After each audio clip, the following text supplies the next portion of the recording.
Got a special guest with me today, boys and girls. This is a very special stream. A historic stream, in fact. This evening, I am joined by my lovely wife, Mrs. 2Cents.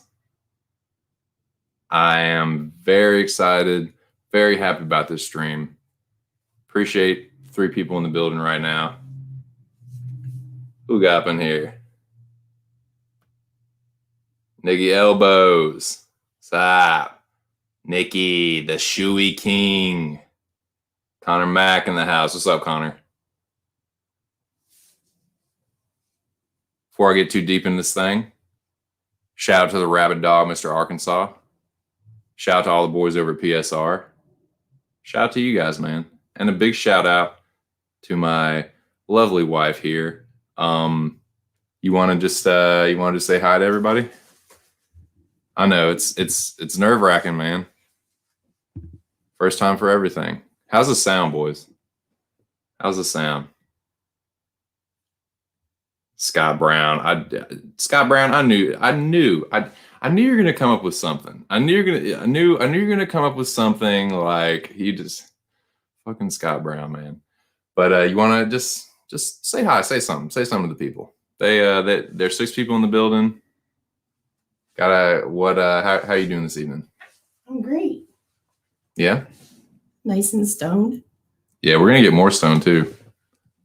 Y'all know how we do, man. We're gonna just you know what, man, we're just kind of see where the stream takes us. We're not gonna, it's just kind of be a we're gonna talk a little bit about the Mecca. Shout out Mr. Arkansas. We're gonna talk a little bit about UFC Vegas 18. We're gonna talk a little bit about some WWE Royal Rumble, brother. The lady Sense is a big old pro wrestling fan. Tell him about that. Die hard. Yeah. She ain't lying. She loves the wrestling, boys. I do too. Man. So, I mean, there's no way that any of them would know this, but tell them who your favorite wrestler is, your favorite pro wrestler. That's a cheesy one to start out with. Of course. Well, just fucking say whatever you want to about some old wrestling. I know you love wrestling. I know you got something to say. What do you think about the Royal Rumble? The main event. I mean, we both thought Riddle got gypped. Yeah, I wanted to see Riddle win it too. I really thought they'd give it to him, man. Like, it's how does the sound, boys? This isn't a big desk, so I just want to make sure this is picking up okay. We're not like super close to the mic, but I did turn the volume up. So let us know how it sounds. I can adjust the sound accordingly. I know there's some audio experts in the building. What's up, Blood? I see you. What's going on, Scott? Yep, Scott Brown is a Kansas City Chiefs guy. He thinks that the Chiefs are going to win. I also think that the Chiefs are going to win. Boo. Okay, so who do you want to win the Super Bowl? I know this is a kind of a trick question, but who's going to piss you off the least to see win the Super Bowl? I mean, it's a hard question. I mean, if Brady wins, though, will he retire finally, and we don't have to see his ass anymore? I hope so, man. I mean, when the fucking dude is like, he's about to be in his mid-40s, man. He's what, 43? Isn't he 43? Yeah, something like that.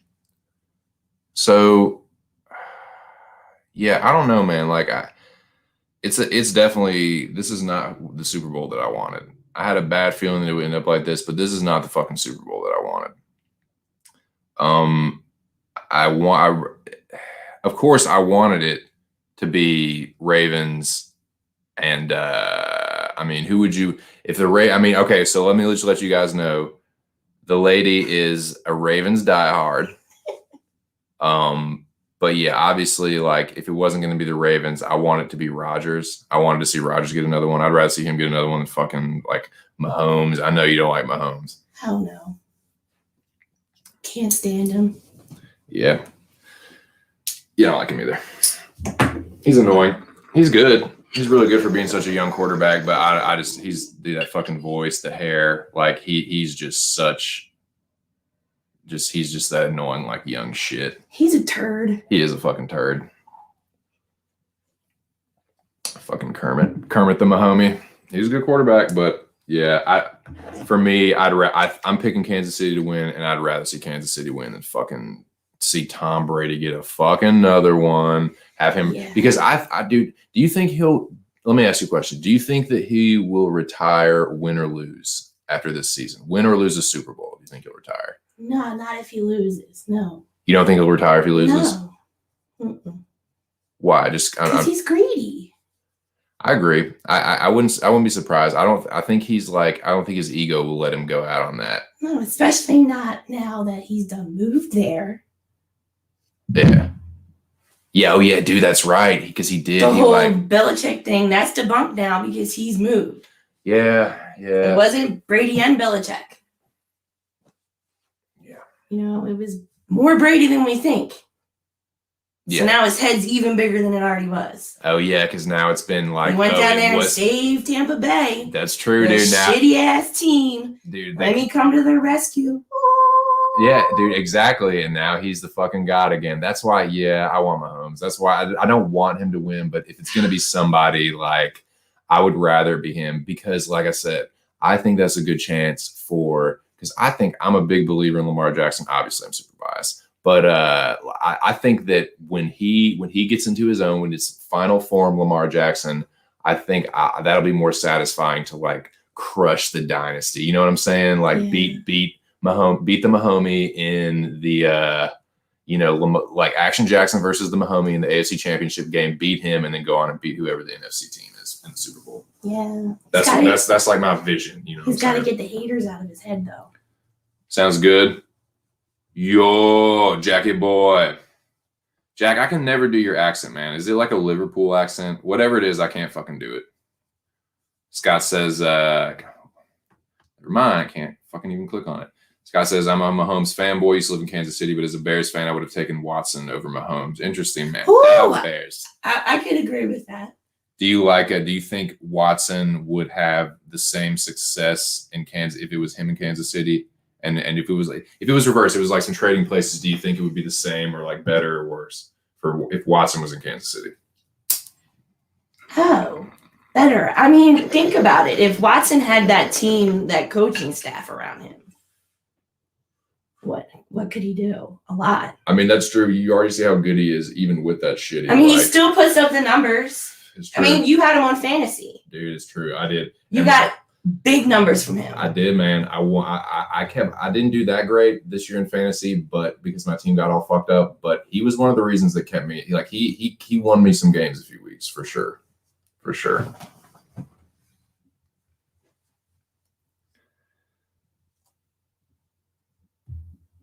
What's up, Mills? What's up, Money Mills? What's going on, man? MMA Locker Room in the building. Shout out to MMA Locker Room. You can find him over at Pub Sports Radio and also my dude, Boston Nick. Let me scroll up right here. Scroll up right here. Boston Nick, let's fucking go. Yeah, you can find him over at Pub Sports Radio as well. Shout out to all that. And Connor Mack. Don't let me forget. Oh, shit. Don't let me forget about Connor Mack now. Yes, sir. It's college football NFL dude, Connor Mack. If you want some fucking football betting advice, our old Connor, our old them boys over there at Pub Sports Radio. Money Mills, salute. Jaggy boy, salute. I think you're a Geordie. It's all good. Word. Yeah, dude. I don't know all the different like British accents because all right. So check it out. People don't know this. A lot of people don't know this. There's different kinds of like redneck accents. It's true. There's different kinds of like every accent, but like there's a lot of different kinds of redneck accents. I have what is known as an Arkansas, East Texas redneck accent that is mixed with a little Virginia, having lived over half my life in Virginia. So I got a little Virginia in there, Bo. I got a little Virginia in there, Bobo. But Honky yeah, I got a little Virginia in there, Bo. Not me. Not you. You straight up fucking Baltimore. How do they say it? How do they say it? How does a native say that word? Baltimore. Yeah, you heard it right there. She a true blue. Think I'm fucking bullshitting. 8 people in the building. Salute to y'all, man. What's up, Bismarck? Que onda, amigo? MMA locker room. What does Mills say? He said, I'll give y'all fucking idiot sense. I'll give y'all some props. I'm loving Fournette over 3.5 receptions. Is that 3.5 receptions? I'm assuming. Yeah, here we go. He gets 5 catches per game. Yeah, so that's a good bet. That's a good prop bet.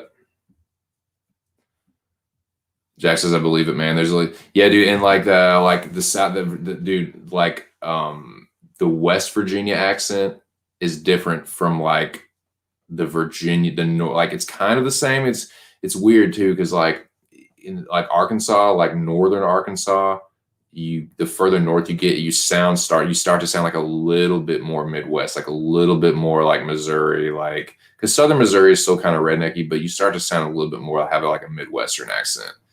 But Southern Arkansas, shit.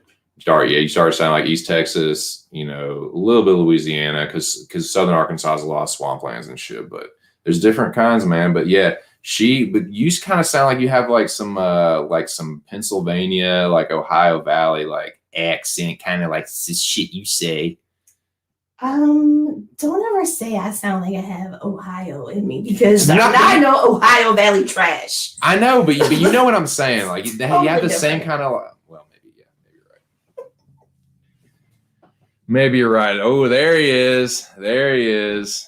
The general's in the building. Salute to General Wrench Mirez. Yep. Got the goon squad in the chat. Jackie Boy, Wrench Mirez, Boston Nick, the hitters. The hitters is in the building. Salute to you guys. Appreciate y'all being here. Al says, bam, chilling, shades, too cool for school. Future's so bright. He's got to wear shades. Feeling all right. Feeling okay. Alex, Compost, what is cracking? Money Mills, what it is, couple, show, Mr. This is 2 Cents, got you into couple show. Okay, what couple shows? I told them about Nick Tuck. I told them I told you what I mean. What Nip Tuck is gnarly, dude. Yeah. I've like Nip Tuck has like there have been some scenes at Nip Tuck where it just like it makes me like cringe. Like I'm just like, oh my God, that is like horrific, dude. Like if you can't handle like gruesome, it's real too. It's so real. Like it gets you. Oh, dude, like some of the emotional shit. Yeah, man, I've definitely felt myself getting like misty eyed with some. Like of the people shit. talk about This Is Us, well, Nick Tuck. Dude, yeah, This Is Us, dude. This Is Us ain't got shit on like the first season of Nick Tuck, dude. You want to talk about some real drama shit? Like, ooh, hit it, dude. Nip Tuck is crazy, man. That's a good show. Man, we watched Clone Wars. Yeah, we've been in Clone, but yeah, I've got her into Clone Wars. What are some other ones? Man, well, I mean, lately we've been watching Dinosaurs. Dude, Dinosaurs is so fucking good. Yeah, God, that shit has been cracking me up. Oh yeah, dude, it's so funny. Earl is so funny, man. That show is great. Of course, I lost my lighter. Oh, here we go. But yeah, man. Let me think. What are some other ones? Some couple shows that we watched. We watched Mr. Robot together. Yeah, really like that. Breaking Bad. Game of Thrones. We did. Yeah, there was another one that you got me. I mean, you kind of got me into Law and Order. I'm not gonna lie. You love Law and Order. SVU. Oh yeah, that's my shit. Yeah, that is my shit. Who's your favorite character on SVU? Oh, that's hard. Think about that one for a second. I mean, hit the binger and think about that one for a second. Everybody loves Finn. Yeah. Yeah, I like him a lot. Mill says Munch. Nice. Mill says him and the wife watch Ozarks. Man, everyone's been telling me to watch that show, Mills. Maybe we have to check Ozarks out. Yeah. I feel like there was another one though that you suggested. I can't think of it, I'm the one that's addicted to all the TV shows and like you've got your ones that like, but I'm the fucking one that's always like, let's watch this one. Because you want to watch like 20 at a time. Yeah, like dude, nobody has time for that. Yeah, boys, you know what I'm talking about with that. Boys want to watch like 30 fucking shows at a time. That's tight. That's tight.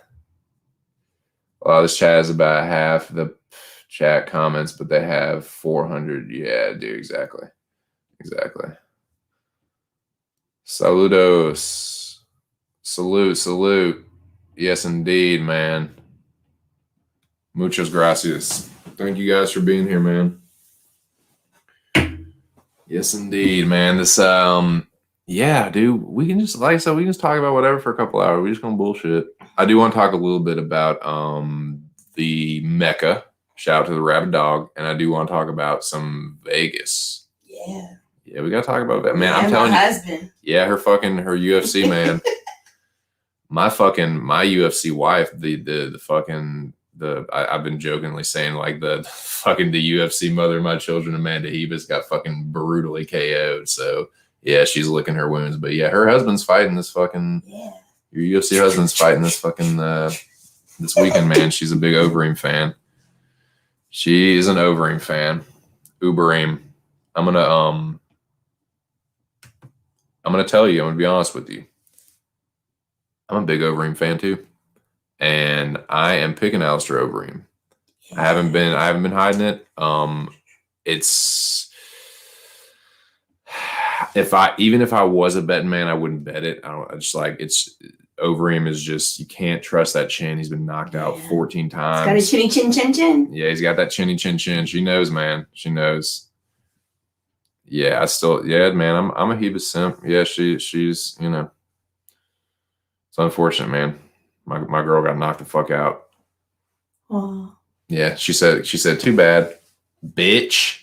Too bad, bitch.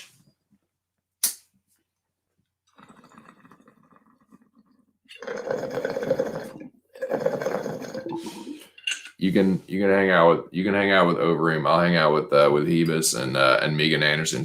Megan's kind of like down on herself right now. I'll go cheer her. Oh, so now you've added two. You have two. Yeah, you can hang out with Overeem and fucking and keep him company. I'll hang out with Megan and keep her and Amanda company. That's okay. Reem's man enough. I don't need anybody else. He's a big boy. He'll take care of you. And me and Megan and Amanda, you know. Megan's not really like Casey Kenny said that Casey Kenny called Megan a 4 a.m.er. And yeah, so let me ask you that now that let's get a woman's perspective on this. Let's get a woman's perspective on this, boys. This whole Megan Anderson, Casey Kenny, doofy fucking Sean O'Malley and Timbo shit. Let's talk about that shit for a second. I'll go ahead and fill you in on the story. You might not be privy to the whole fucking story. Basically, it was straight up like this. I'm not going to put that on the table because I will probably knock that over. Thank you. Now, this is what happened. Casey Kenny was on Sean O'Malley's show, the Sean and Timbo, the Sugar and Timbo show, whatever that fucking bullshit's called. They're on that show, and shout out to the 7 people in the building. They're on that show, and basically they asked Casey Kenny about Megan Anderson. They're like, you know, basically like, would you with Megan Anderson? And he was like, man, I don't know. Like, I'm not quoting him exactly, but he was. This is more or less the gist of it. I'm paraphrasing here, paraphrasing Casey Kenny.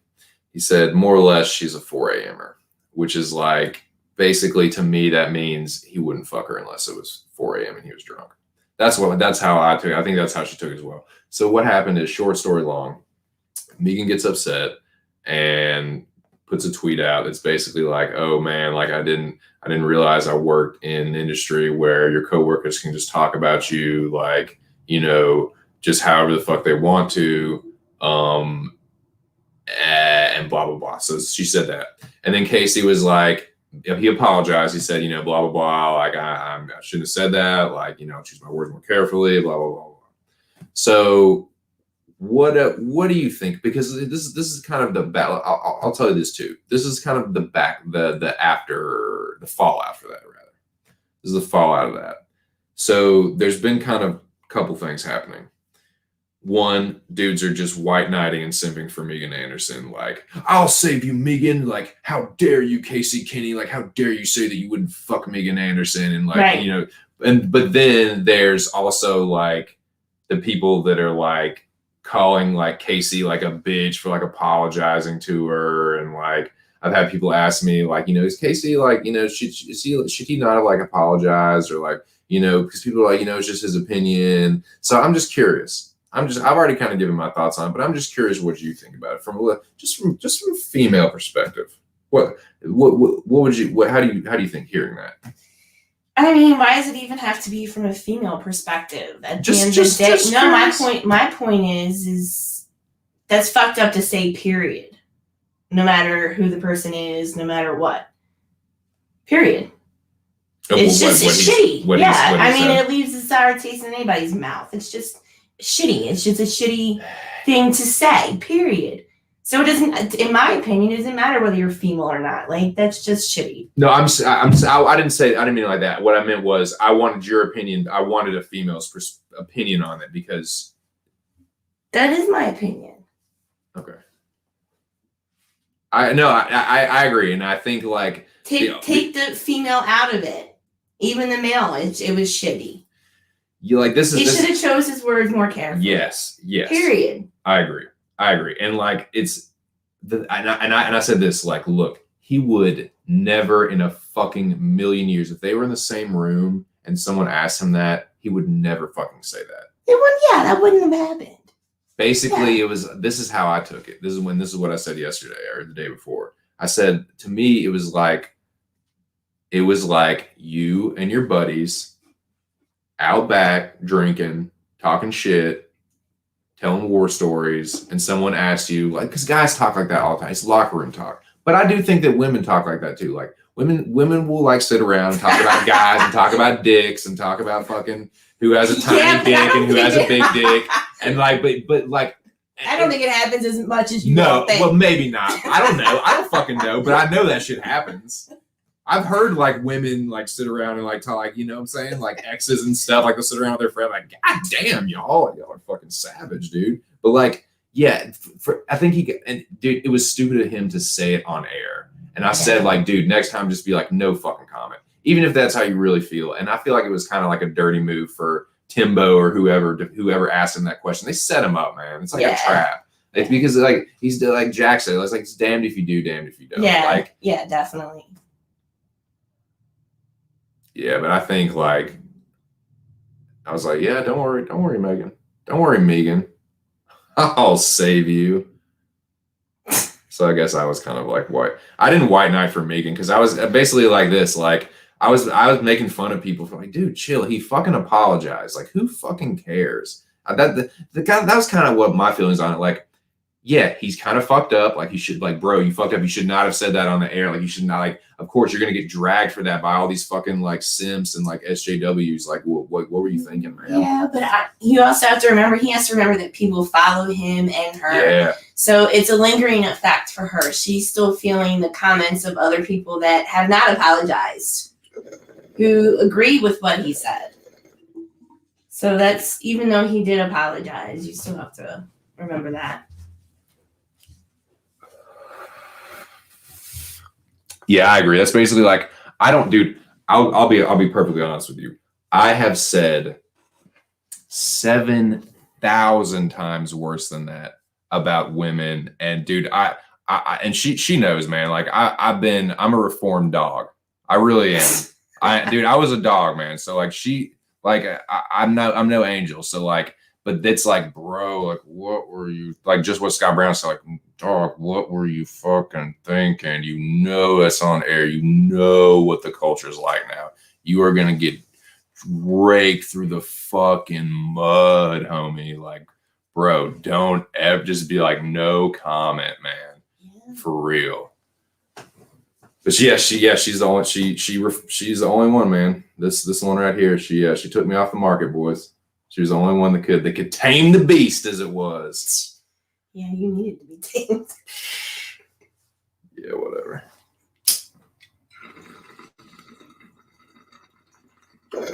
And to train you.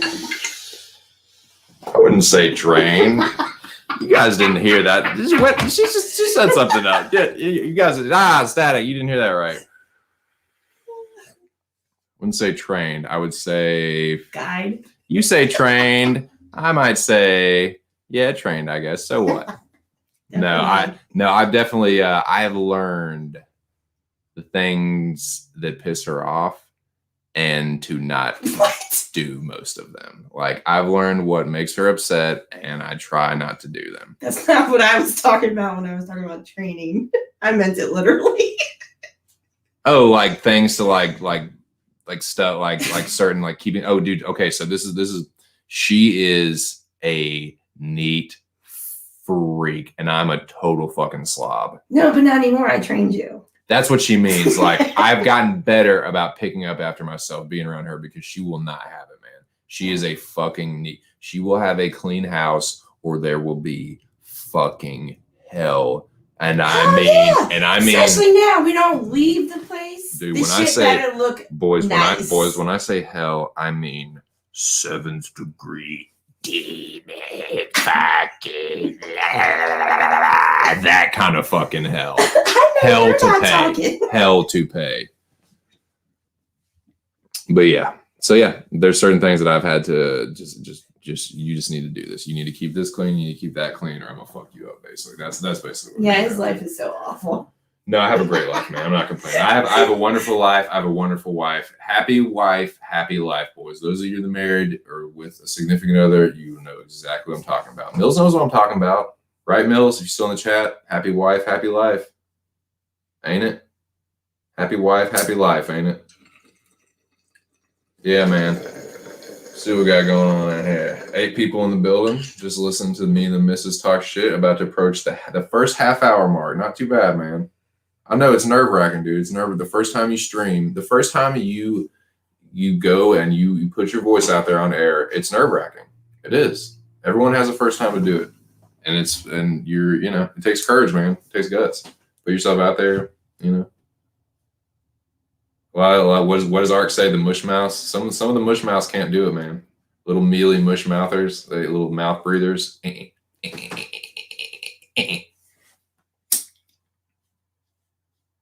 So yeah, very happy to have you on the air with me. And if this goes well, we'll just make it a fucking weekly thing, every other weekly thing, bi-weekly, maybe a bi-weekly affair.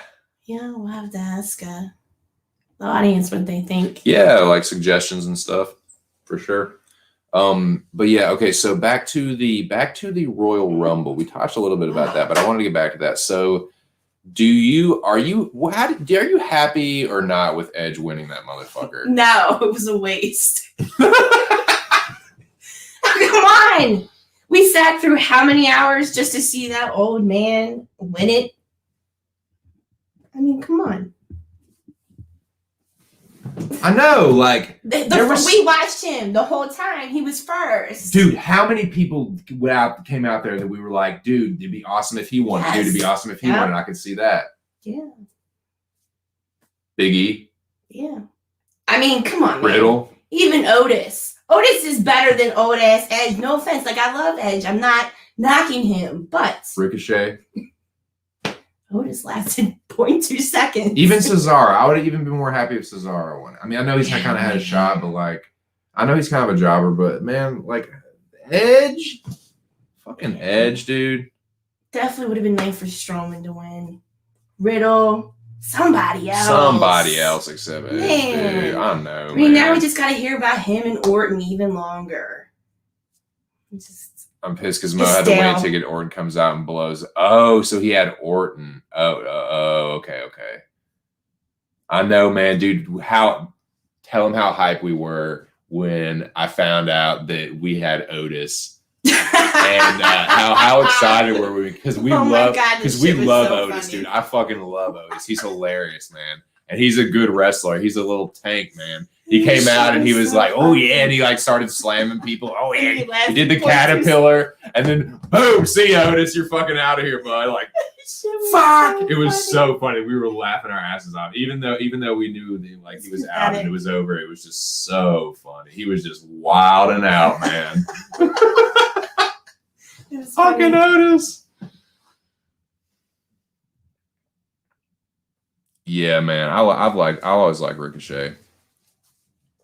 Speaking of WWE,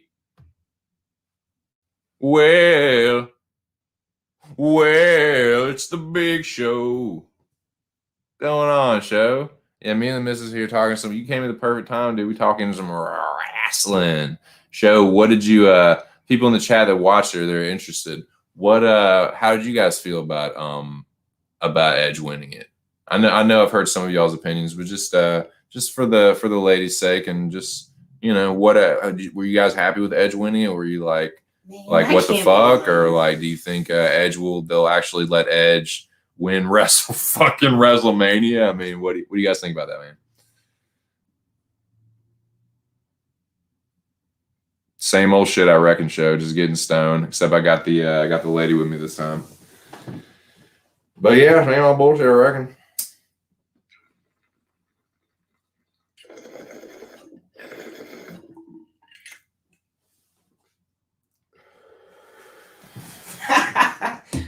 Yes, it's very true, Jack.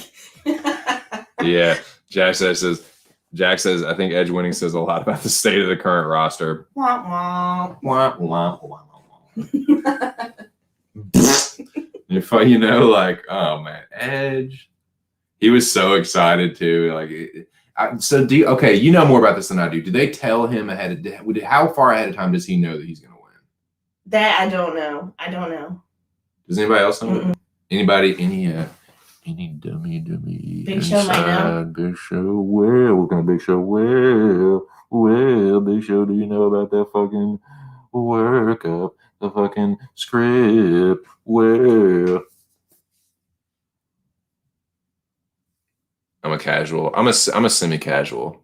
I'm trying to become more serious about it. She's helped me become more. So, okay. So it's like, I feel like it's like this. Would you agree with this? That you are kind of like the UFC equivalent of me, as far as like how serious we are about it and how much we know about it. And like the other person is like interested, but doesn't quite know as much as the other. Would you agree with that? Yeah, to an extent. But I mean, you know, I don't necessarily keep up with the recent stuff as much as I should, only because some of it it's cheesy compared to like when we were growing up. It's not the same. Oh, you mean with the wrestling? Yeah. So. But I mean, you know so much more about the history of it, and like so much more than me. Yeah, but I'm not as current though as you are with UFC. Is what I'm saying. Oh, okay, I got you. Yeah, it's unfortunate because like it used to be so awesome. Like, what was your favorite era of wrestling? I mean, there's a lot. Definitely the Attitude Era was definitely. Okay, and so for those of you who don't know, tell people the Attitude Era is like that. Like who's like the biggest stars of the Attitude Era, you would say? I mean, I'd probably say like Rock. I'd probably say The Rock is probably the biggest one. I mean, he's a huge superstar. Stone Cold maybe. Yeah. I mean, the crazy thing about Taker though, I mean, the Taker is like he was in a lot of errors. That's the thing. I mean. Okay, so Taker is her wrestling husband. Yes, all time. My wrestling wife is Triple B. Big Booty Bailey. Big Booty Bailey. That's even currently though. Currently, yeah, she's still got that tater. Yeah, but she's. I know, dude. She looking rough. She's a fucking dude. She's a two bagger. She's a fucking. I mean, all you need is the booty. No, anyway. We just talked about. All you need is the booty cheeks anyway. You can't say that. You just two bag. Yeah, no, I did that, but I'm not. I ain't no Casey Kenny. I ain't no fucking fighter that has to answer to fucking Megan Anderson. You know what I'm saying? Still fucked up. I know, man. I'm cold. I'm cold-blooded. Bailey used to be cute in the face, but she's kind of looking heinous now, man. She nailed it. So cheesy these days, man. They used to be because I was telling this shout out to the Rabid Dog, man, and I was saying this on his stream. I was like, dude, I think the biggest difference is the fact that they can't really like they're not in control of their own promos and like workups. They can't talk their shit. That used to be some of the best part about it. Is like the trash talking, man. Used to give me hype. Promos, like a rock and that's the part of the reason why we don't watch it. It's freaking out because it's just so cheesy. The wrestling itself, like the in-ring, like wrestling moves and all that stuff is awesome. It's so much progressed. Better. Yeah. It's completely, like, it's, definitely progressed, but when you think about the promos and stuff, everything is just supposed to amp you up for it. It's cheesier in comparison to when we were growing up. I agree, dude. Way.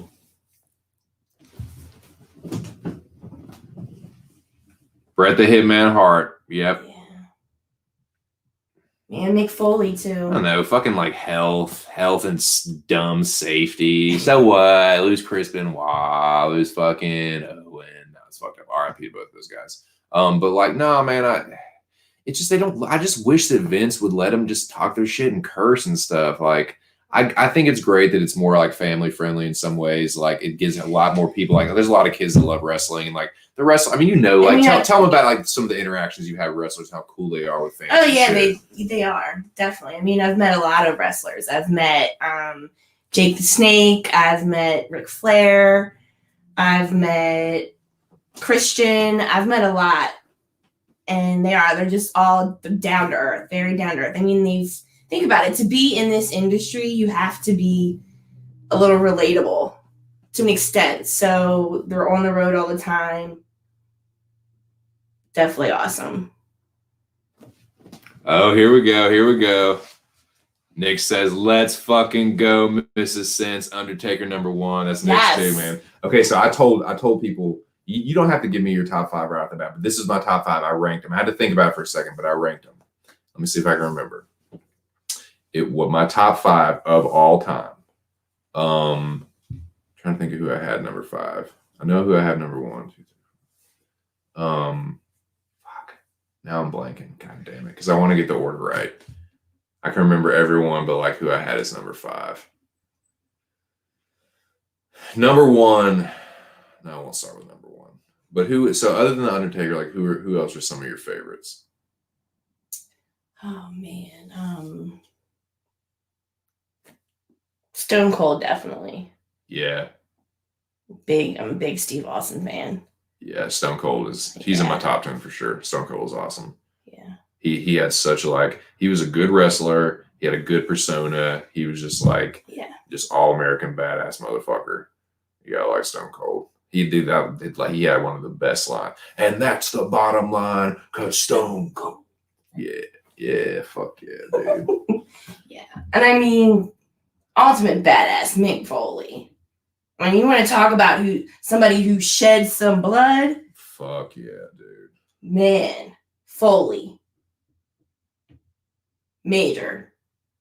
Big one. Fuck yeah. See, I can go backwards.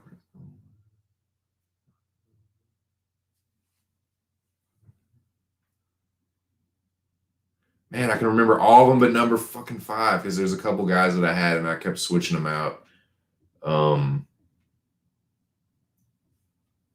Here, hold on. Hold on 1 second. I'm thinking this real quick. Man, it's incredible.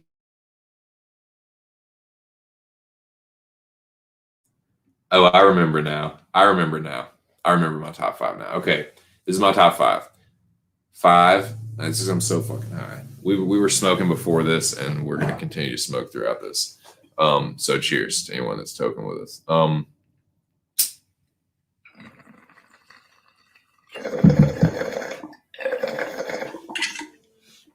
My number 5 is Sting. Because of when I was a kid. I thought Sting had the badass makeup. He kind of looked like the Crow. He was a good wrestler. He had the baseball bat and the fucking the Neo Matrix fucking the trench coat. And Sting was the bad motherfucker. He was the strong silent type. So I always fuck with Sting when I was a kid. So that's number 5. I can see that. You like Sting? Yeah. Where do you think would he be in your top 25 of all time? Oh yeah, definitely. Nice. Because I know mileage varies with some wrestlers because some people like the different eras more than others. Like you came up, if you're a little bit younger, you're probably gonna like someone more like Cena or somebody that's probably gonna be your dude or whatever. But there's definitely some good. It's towards the end of the Attitude Era. There's some really good wrestlers that came out. But yeah, so number 5 for me was Sting. Number 4 is If You Smell What the Rock Is Cooking. Dude, The Rock. Dude, he's definitely my top 5. He is so fucking good, man. Just like the persona, the actual like wrestling ability. He was a fucking like, he was a specimen, you know, he had the physique, like he had all the things you look for in a pro wrestler. Like he was funny, he was charismatic, he was like, he had different phases. He went like, he was a face. Somebody who transformed. Fuck yeah. Whew. From when he started to where he ended, complete 360. So like, yeah, dude, I remember that one time you showed me the thing of him. Because I only remember The Rock from when he was The Rock. Not what was he called before? The shit. God, what was it? Rocky. Oh, he's had a bunch of Rocky something. Rocky, was it Pymea or something? He's had something just like Rocky something. What was that? He's had a bunch.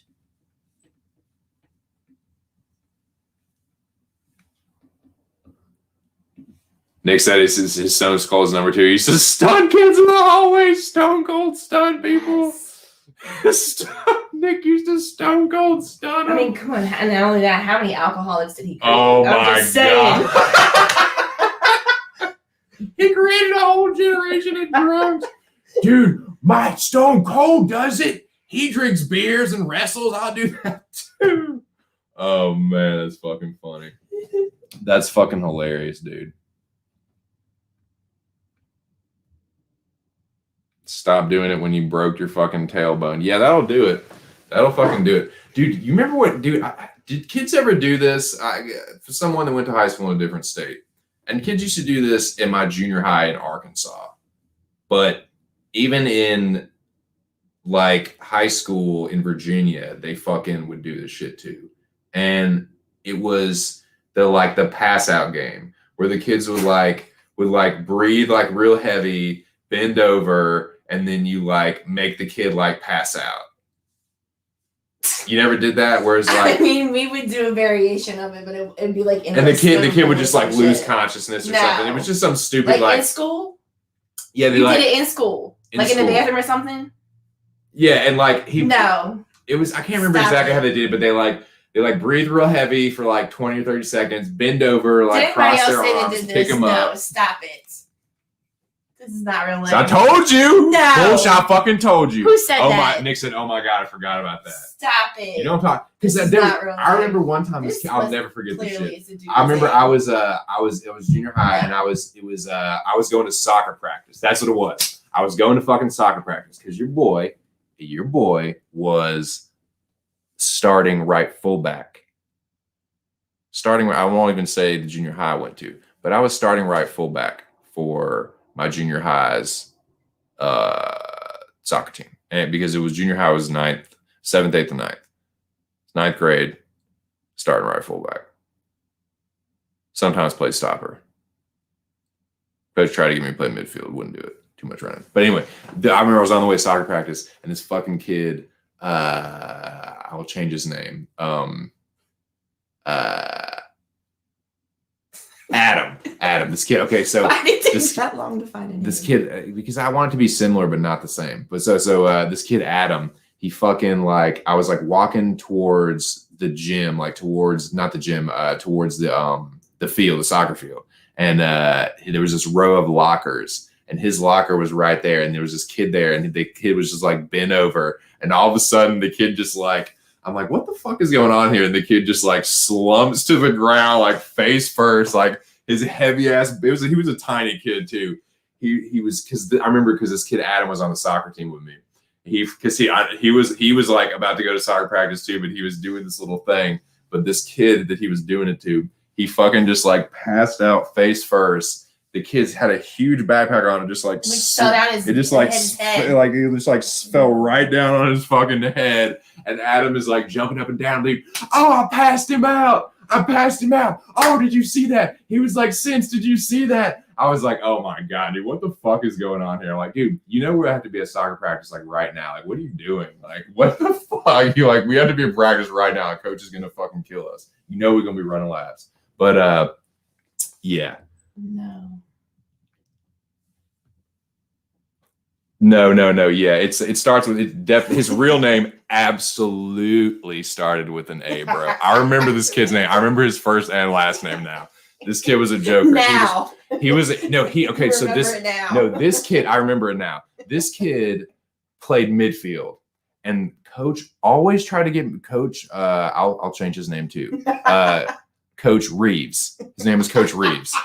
Coach Reeves always tried to fucking get me to play midfield. Now look, I know it's soccer. You're gonna run anyway. You're gonna fucking run regardless. You're running the whole time. But midfield in soccer, you are gonna be running all over the fucking. Hey, midfield, play every position at once. How about that? Play every position. Move up with the strikers, fall back with the defenders, run over here, run over there, run every fucking where. Be the defender and the striker at the same time. That's midfield. You're just constantly running and running and running and running and running. No, thank you. I was a defender. I was aggressive to the ball. I was good in short bursts. I was good at clearing the ball, moving, getting it to the midfielders, and getting it up the field. I was good at crossing, man. I was really good at crossing it up the field to the striker on the opposite side, the striker on the left side of the field. I was really good at that because I had a good right foot. And I was aggressive to the ball, so I was a good defender. But I didn't fucking want to play midfield. Did not want to fucking play midfield. And always trying to get me to do that shit. I think you'd be really good at mid. No. Bench me. I'd rather be benched, coach, because I do not want to fucking play midfield. I think I even said that to you one time. I was like, no, just bench me. And I said, I'm just kidding. But I was like, I'd really rather play like fullback. Fullback was my position, man. Have you ever like done that about playing sports and you're like really good at one position and your coach is trying to get you to play another and you're like, no, I don't want to. No. People in the chat, people who play sports, Nick, you know what I'm talking about. Has your coach ever told you like you know that you're good at this one fucking position? I was so fucking good at right fullback. I had a great right foot. I could cross the ball like nobody's business. I was fucking good at that position. And they would try to make me play every other position. Like, play stopper, play sweeper, play midfield even. No. I want to play right fullback. You're literally having me starting at right fullback. Like, why are you trying to fuck up a good thing, coach? Why are you trying to fuck up a good thing, Coach Reeves? There he is. Sigma Chi in the building. What's up, bro picks? What's up? Yeah, talking about some soccer, man. Just talking about some shit with the misses. So what's your favorite sport to play? Like as far as like not watch, like what as far as like when you get out there and play, like it can be team sport, individual, like what's your favorite shit to play? Oh, that's hard. Just think about that. Do we need a refill? How are we doing on the binger over there? Yeah, I mean basketball. Basketball. Ooh, said basketball and lacrosse. Yeah. Just b-ball.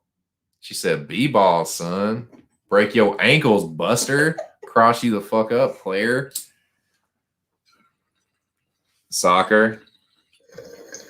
Oh, saw, dude. Keeper, huh? You are a fucking keeper. You would be a fucking keeper. I can just see you with those fucking big ass gloves. Let's go, charging everybody up. I bet I can see it now. I can see it now. That's where that let's go came from because you're the fucking keeper. I bet you were the captain. I bet you were the fucking captain, and you were like the soul, the heart and soul of the team. With your, I can just see it, man. Hey, there's nothing wrong with that. No, man, the keeper is essential. If you don't have a good keeper, you are going to get fucked up. If your keeper sucks, dude, you will get rolled the fuck up, man. Especially if you play in a competitive like league. Right? How tall were you when you were playing, Pat? Is this the real KCOH? What's up, KCOH? If that's the real you. If it's not, if it's a fake KCOH, then forgot. But if it's the real one, man, what's up, KCOH? Never seen a tall soccer player, dude. I was, you know. How tall were you? I got a stride, man. I was so tall. I was tall in kindergarten. Like I was. Yeah, you were 6'7". Like how tall? Well, no were shit, you? I wasn't 6'7". Dude, 6'7", ninth grader. You're drunk maybe for that one. That's a drunk. That's a Sinclair, baby. That's a drunk one. You don't remember like how tall you were then? I was probably like 6'1", 6 feet, something like that. Tall. Yeah, it's like 6 foot. In comparison to your age. Look at that picture. Look at that button right there. I could do. Boys, I got a button made. Man, he barely fit in a button. I got a button made. It was we got the whole soccer team got one made, but it's a button and it's the picture of me for the team. It was, you know how they do like for whatever, like football, could be basketball. They do the team picture, but then they do the individual picture where like you're in your jersey or like your uniform and it's like you in some pose and you're trying to look all hard, or like you got the basketball and you're like palming it or whatever. You know what I'm saying? Like the football and you're like looking like you're going to kill somebody. Well, I have this picture of me and I'm in my fucking, I'm not going to say what junior high school it is, but it has the name of the junior high school and a soccer ball on the front. And it's me looking, and I'm trying to look so fucking cool and hard. And I'm on one knee. And there's a slide. It looks so fucking ridiculous, man. But yeah. Cheesy. Yeah, for sure. Oh, so corny, so cheesy.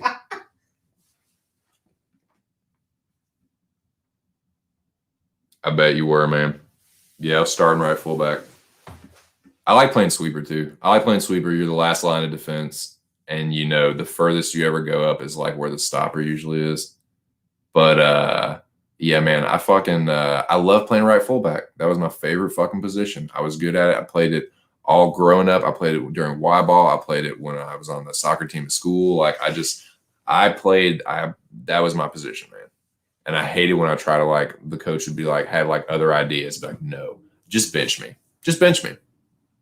I know that I know Steven Glansberg is waiting to fucking take my spot. Just fucking bench me, man. Because I don't want to fucking be midfield and run all over the goddamn field. I just don't want to run the whole time. I just don't. Sometimes you get goals as midfield, but a lot of times you're either assisting people or you're like helping the defenders when they fuck up. Like you're just a workhorse. The midfielder is the fucking workhorse. Did you ever play? What did you play in lacrosse? Did you play midfield as lacrosse? In lacrosse? As lacrosse. Play midfield as lacrosse. Is that a human sentence? Yeah. You play midfield? Yeah. Were you not running all over the goddamn place? Like a chicken with your head cut off. Yeah. See?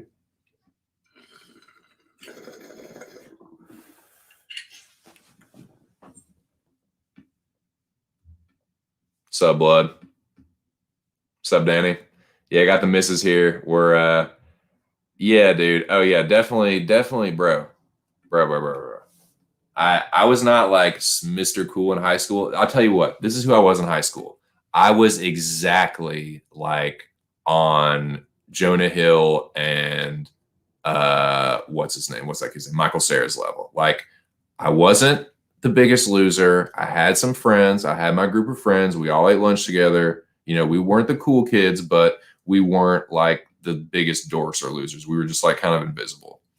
But I was not no Steven Glansberg, and Steven Glansberg was like 3 tables down from me. There was like tiers, but Steven Glansberg was in the corner, dude. Like this is how it worked at the high school I went to. It was divided into 2 main sections, like 2 squares. And in the square there would be like tables. There weren't any like big, like I know some high schools have like big, long ass fucking like Harry Potter looking fucking tables. Like we didn't have that shit. It was just all like square tables, but it'd be like two squares, two big squares, and then like little like square tables comprising them. And yeah, we weren't the cool kids, but I was not no motherfucking Steven Glansberg eating lunch by myself, or like the fucking dorks that ate lunch by themselves in the art room, like hung out with the art teacher and shit. Like, nah, that wasn't me, player. I did have like a handful of friends in high school. Saying what's up to everyone. Oh, dude, he was the motherfucker that hung out with the drama teacher during lunch. See, I hung out with my buddies, and back then we all liked football. Like we were all talked about like NFL football. That was when I first started becoming like a hardcore Cowboys fan. Like actually picked a team. Right. When did you actually like start liking football? Has it been your whole life? No. It wasn't until like the tail end of high school for me. So it was after our first Super Bowl in terms of the Ravens. Okay. Gotcha. Yeah. But yeah, you're a fucking diehard fan, dude. Yeah, like man. you're as far like I get that from my mom. Yeah. Nice. That's funny because my neither one of my parents are like super hard. Like my dad's a Jets fan. I feel sorry for him, man. He's been a Jets fan since he was a kid because he loved Joe Namath. That was like one of his childhood like heroes or whatever. He was a big Namath fan. You know, he didn't win many, but he got like one Super Bowl. So Namath was his dude, and he's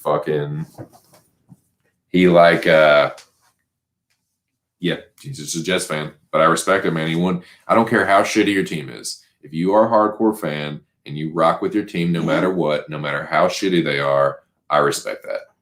I do. That's what it's about. And I know, like I get like Zoe and I, Jacksonville. Shout out to Jacksonville Zoe. Me and him got into an argument a while back. It was over Lamar Jackson. Like, because Zoe is just not a big believer in Lamar Jackson. He thinks that like, and in fairness, like he's like, and he's not that he hates Jackson. He doesn't think that he's a very good throwing quarterback, and he would rather take like Watson and some other guys like that over Jackson, which. That's fair, but I mean, I guess, but at the same time, how many times have you seen Jackson get better on something? Yeah, he's a little more driven than I think he did. Most quarterbacks in the NFL. Everyone said that he like regressed. I don't think he regressed this year, man. I think he did get. He worked on his throw. He got people on his head. He threw some deep balls, man. He threw some good deep balls. Yeah, really I mean, come on. He's got people on his head. We're all dealing with COVID. He was dealing with COVID. Like, come on, man. Give him a break. Give a brother a break.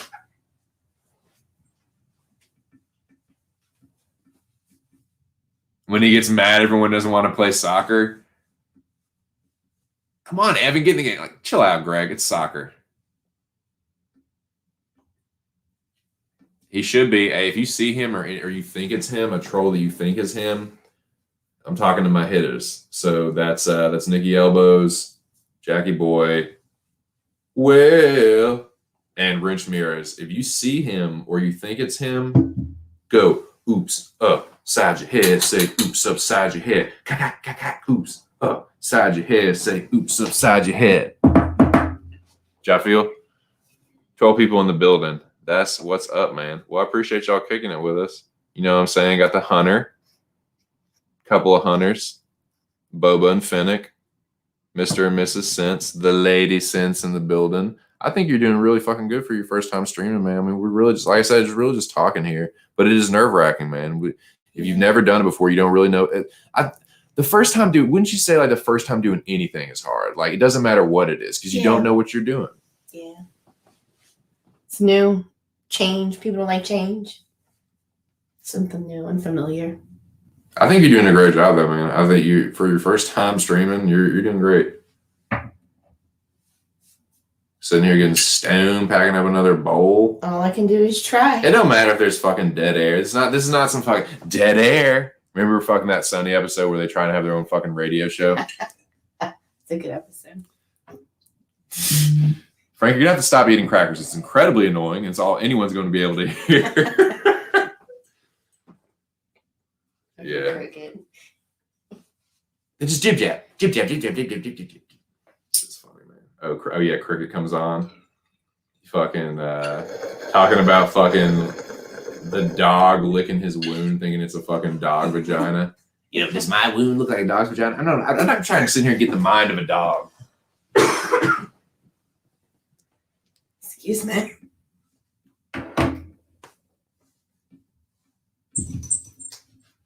Oh, bro, she's a hardcore, man, dude. She hate. What do you call him? What do you call TB12? What do you call Tommy Terrific? What's your name for him? Lady. What is it? Tom Lady. Lady? She calls him Lady. He's such a fucking crybaby. He is a puss, dude. He is a puss. You can see he's a good quarterback, but he's a fucking puss, man. He's such a whiner. Other than Tom Brady, who's the biggest whining quarterback ever? Because I can tell you a couple. Man, Peyton Manning. Are you kidding me? Top three. Okay, boys. Give me your top three biggest whining quarterbacks. Biggest piss pants. Always thinking they're getting fucking hit too hard. always thinking they're like getting some like always every time someone touches them, they think they need to get a roughing the quarterback. Like who top three? Who's your top three for that? Biggest pusses. 13 people in the building. Salute to you guys. Holy shit. Man, I mean, ladies definitely won. Peyton Manning was one for me. Couldn't stand him. He was definitely getting anywhere near him. Wah, wah. I'm going to tell my brother you said that. I don't care. I'm going to tell Thomas you said that, too. I don't really care. We already know how it goes with the Colts, so yeah, there's blood there. I mean, it's not my team. You ain't hurt my feelings, but I'm going to tell my brother you said that. My brother's a die-hard Colts fan, boys. He used to live in Kentucky, Anna. I've been to Colts games with him. He's been to a few Colts games at Lucas Oil. Yeah, he's a die-hard Colts fan, dude. Shout out to any Colts fans out there. Yeah. But yeah, taking shots at the Colts, dude. I like it. I like the heat. Bringing the heat. Finnick bringing the heat, son. Sorry, your head's a little cut off, and then I tried to change it, but it wouldn't let me. I didn't have enough time. I just waited. Oh, here we go. Jay Shuggy, the fucking random hero in the building, gonna drop a brick on DeCamelo's head. Fucking random hero gonna drive.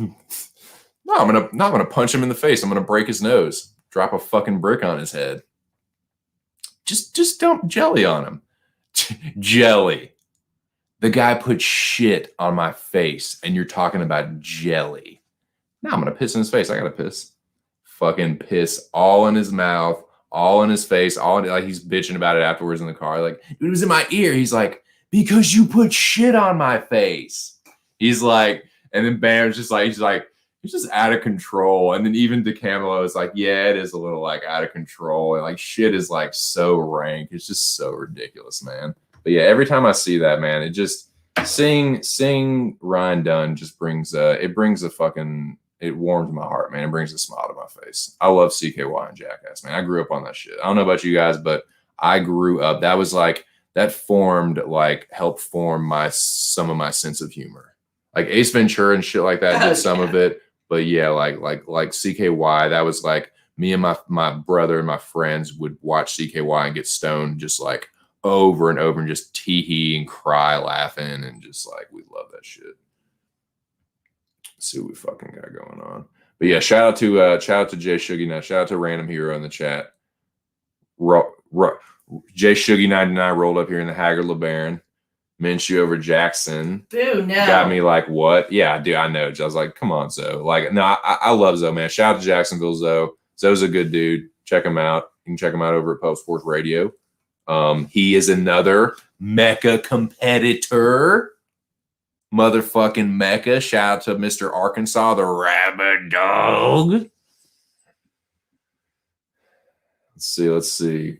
Been a Browns and Eagles fan my whole life. I'm big on loyalty. Hey, yeah, I respect that, man. I respect that. So yeah, like the Ravens have to be cheered for those teams. So yeah, hey, that's no doubt. Up. Hey, no doubt. Hey, Danny, man, my best friend, we'll call him Mark. My best friend Mark is a die-hard Eagles fan. He has family that live in Philly. Like he's been there a bunch. He's been to Eagles games. And dude, he went to Virginia Tech too. So he is a big Michael Vick fan, dude. So yeah, he loves the fucking Eagles, man. He loves the Eagles.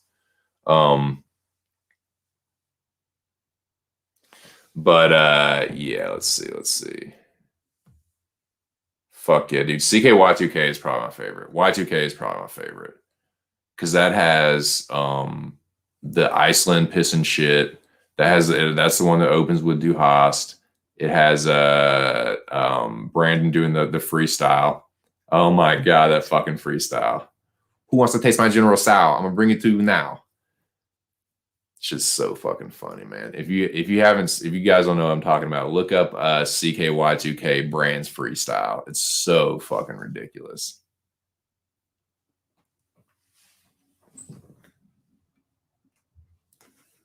Oh, let's see what you guys were saying about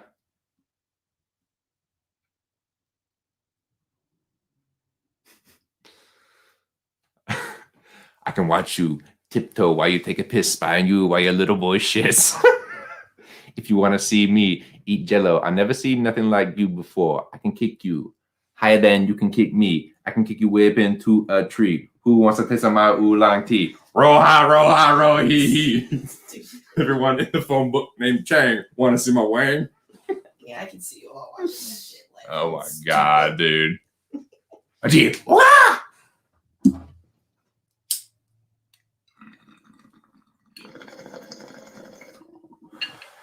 Ho Chi Minh, shoot a load on your chin. There you go. I'm sitting here bullshitting, man, on some fucking CKY2K. I just want to say shout out to whoever said Phillip Rivers is a crybaby. Yeah, dude, I was looking for that one. Crybaby. Yeah, good look. I think that's the real KCOH. Dude, he is such a fucking piss I was pants, gonna dude. say him. He is, dude. My brother cannot stand Phillip Rivers, and he was so mad. I was laughing so hard. Well, he's retiring now. Well, I know, but when he went to the Colts, because I know that was hard for my brother to like swallow. That was a bitter pill for him to swallow, to have to root for this guy that he's fucking. Because, dude, the man, Rivers used to play spoiler to the Colts, man. In the playoffs, they would knock the Colts. So they'd knock the Colts off once or twice, and then lose the very next game. Yep. They would spoil the Colts in like the wild card or like the division or like the wild card rounds or whatever, and then they choke the very next game. Spoil and choke. There you go. But yeah, that's a good call, KCOH. That's a good call. KCOH, another Mecca competitor. KCOH, Zoe, General Wrench Ramirez. You're looking at another one right there, boys, a bounty hunter. Motherfucking bounty hunter still in this myth. You know what I'm saying?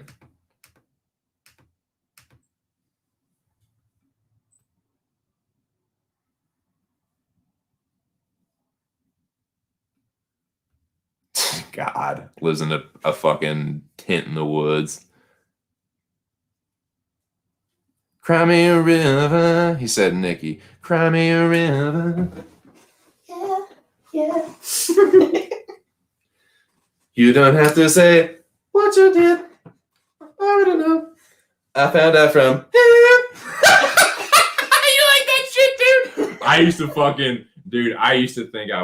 try and be like fucking like, dude, because I'm telling you, man, JT was a motherfucking pussy magnet, son. If you don't know what I'm talking about, back in the day, early 2000s, Justin Timberlake, you mentioned the name Justin Timberlake, and some woman has like an orgasm somewhere. Some woman like climaxes. I mean, I've seen him in concert. You just say, tell him, dude. A couple times. Tell him it was just one big fucking like cream fest in there. It was one big just fucking like orgasm. Well, yeah. I mean, I saw when he was with. It was one big vaginal contraction. Just oh god, Justin. The guy is a showman. The guy is a showman. But see, I saw him with NSYNC, and then also with Jay-Z.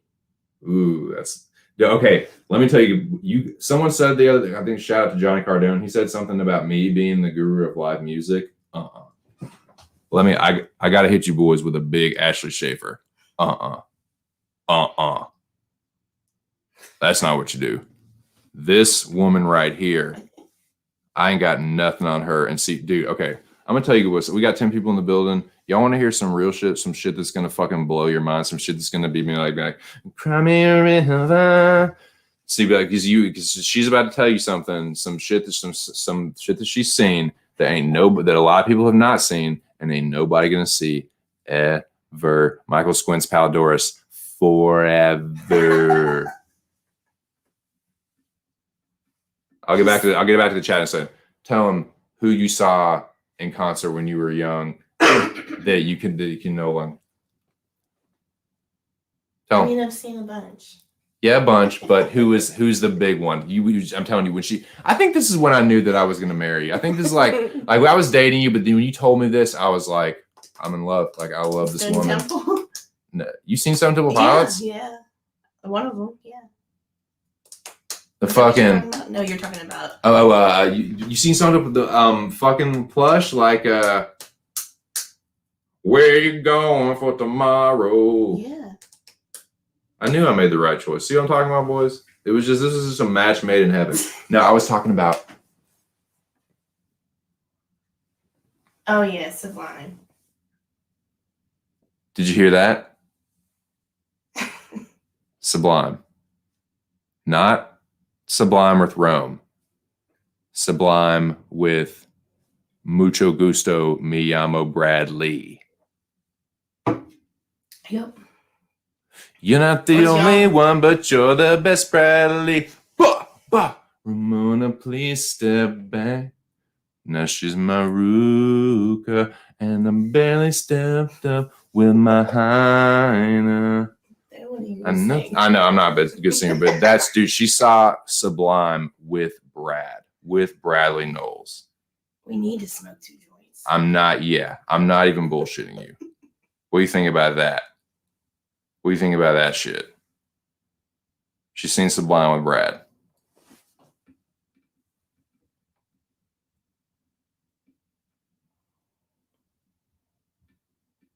Fucking Nick and Danny going at it.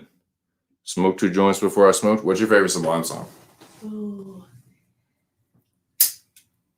Well, I mean, you've already said. That's a good one. Waiting for Maruka. Yeah. It's a tough one for me. It's changed over the years. When I was a kid, when I first heard of Sublime, and because the most popular one, I think most people would agree, was would be What I Got. Loving. That's the one that everybody knows, right? Yeah. So remember that. Everybody knows that one, right? The one that I always liked the most off the album that was still very popular, but was Wrong Way. Annie's 12 years old, and 2 more she'll be a whore. Nobody ever told her it's the wrong. That was because me and my friends all knew that one. And we get stoned, we'd ride around and play that. We'd know all the lyrics, and it's a great one to ride around and smoke too.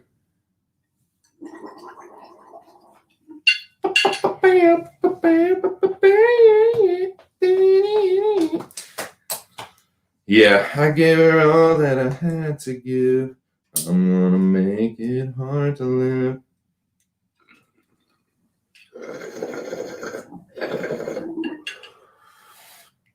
But I think the one that speaks to me most now, the one where I'm just I rock with it the most, it just gets me in such a good mood, I think honestly would have to be DJs. DJs is probably my favorite. All of the DJs sure you're giving a lesson. Stop. Start talking trash and I come with my Smith & Wesson. Oh, dude, I love that fucking song. Enough DJs come with enough styling. When I bust my lyrics, you all know it's wicked and wily. Oh, dude, DJs is my favorite. Let's see what you're saying in the chat. Y'all don't want to hear me sing, man. No, they don't. They really don't. I'm sorry, y'all. I'm sorry. Just smack me next time. Let's see. So Baker got a lot of exposure. I don't really see people overrating him. He's not going to be a superstar at all. He needs to take care of the ball. He takes care of he takes care of the ball and plays occasionally. He needs to run. I don't know, Nick. Anyone betting? Paige Van Zandt. What, in bare knuckle boxing? Jesus Christ of Nazareth. Jay Shuggy. Okay, he has a question for both of us. What's your favorite genre of music for you and your old lady? Mine is old school hip hop and rock and roll all day. Those are 2 of my favorites. What do you want to smoke and take this one, or do you want to take this one? I'll take this one. That's a hard question. You like a lot of genres. I even like country songs, man. It's not. I say country is probably my least favorite, but even then, I still like a lot of country songs. Country, when we're growing up, yes. Country now, no, negative on that. I even like some new country, Bobo. No. I even like some new country song, Bobo. I like some Luke Bryan. Man, I like some Thomas Rhett. No. You know? That's all you all day. I like a little Florida Georgia line. No, I some of the shit is just catchy, man. Yeehaw. I even like pop, man. I like pop songs. They're catchy, man. Pop songs are catchy as fuck. The right ones, man. A good pop song. You kidding me? I mean, I'm a diehard old school hip hop person though too. Yeah, I've seen a lot of Who are some of the heavy hitters you've seen hip hop shows? Man, heavy hitters, man. Wu-Tang. I mean, that was one of my Busta Rhymes. That was one of my favorites. Yeah, Busta's been one of my favorites I've seen. I mean, Snoop Dogg's good too. I'm jealous of that one. Yeah, I'm super jealous about that one. Love to see Snoop again. I'm awesome. really jealous about that one. Oh, Rivers. Yeah, Rivers is a fucking piss pants. But yeah, that's, man, Snoop Dogg. I would love to see Snoop Dogg. Cesaro's leaving. Oh, shit. KCOH says Cesaro's leaving after WrestleMania. Cesaro's always gotten on my nerves, man. He's always the one that's like spoiling the time for a wrestler that I like. You know what I'm saying? I don't know. So I would say, but yeah. Okay, so my favorite wrestlers, I said Sting, The Rock. Number 3 is Taker. Gotta be The Undertaker, dude. I think his entrance, and shout out to General Ramirez, I agree with this. His entrance is the fucking best to me. Like, I think nobody has a better, like when it goes dark and the fucking fog and the music, the bell, dude, it gives me chills. It still gives me chills. Like, it's so fucking sick. Yeah. It's not the same without Paul Bearer and everything, though, in the casket. Yeah. Yeah, that really, like, set the whole tone. Oh, yeah. He was like that version of not Al Heyman, Paul Heyman. He was kind of like the Paul Heyman for the Undertaker. Paul Bearer, yeah. Father. That was disgusting. First off, we didn't finish talking about our music. Oh yeah. You totally like. I know. I jump around. Stoner moment. Yeah, I know. Okay, okay, music. Go back to the music. Favorite genres. Okay, yeah. Sorry, like I apologize. See, this is why I need this woman, man, because she keeps me on track. Because I be drifting, man. I don't keep on track enough. We started this late. Yeah. Well, hey, we still got 45 minutes to talk to these people and get stoned. Hopefully, interact with these fools. Yeah. Hopefully they're enjoying it. They're listening to us 2 fools. We interacting with these fools. These 9 fools up in here. Are you gonna tell us about your genre? My genre. Okay, this fool right here. My favorite genres is rock for sure. Alternative. I'd say alternative rock and. Look at his photograph. It just made no. It remind me of that ad on YouTube. Oh my god. No, I was talking about guilty pleasures. I was talking about guilty pleasures the other day, and fucking dude, no. Someone said Default is a guilty pleasure of mine. They're a Canadian band, a one-hit wonder. They're in that same like butt rock genre as Nickelback, but Nickelback is trash. They're fucking garbage. I was just joking. No, you're joking. Trickster. I mean, we like reggae too. You're good for nothing trickster. EDM. Crack smoking swindler. It's okay. So alternative rock, and then it's a close tie between EDM and hip hop. Like I said, I love some underground hip hop. I really do. I love like good old school hip hop, underground hip hop, and yeah, alternative rock is probably my favorite though. That's my favorite, like grunge and alternative, and then it kind of goes from there. Like kind of branches out from there. Like CKY, dude. The band CKY is one of my favorite fucking bands. Like CKY Volume 1, Infiltrate, Destroy, Rebuild. Those albums, like Infiltrate, Destroy, Rebuild.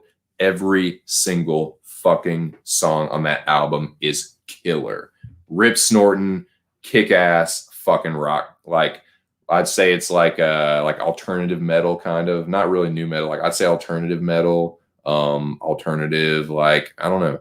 Like it's awesome. I love CKY. The band, they're really good. Bam's brother's the drummer. It's fucking so like I love to see them live. Fucking CKY. Yeah, they're sick.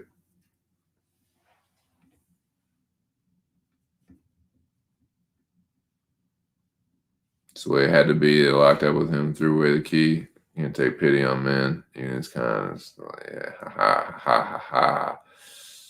Love those 3 and Stone Cold. Yeah. Yes. So what I say?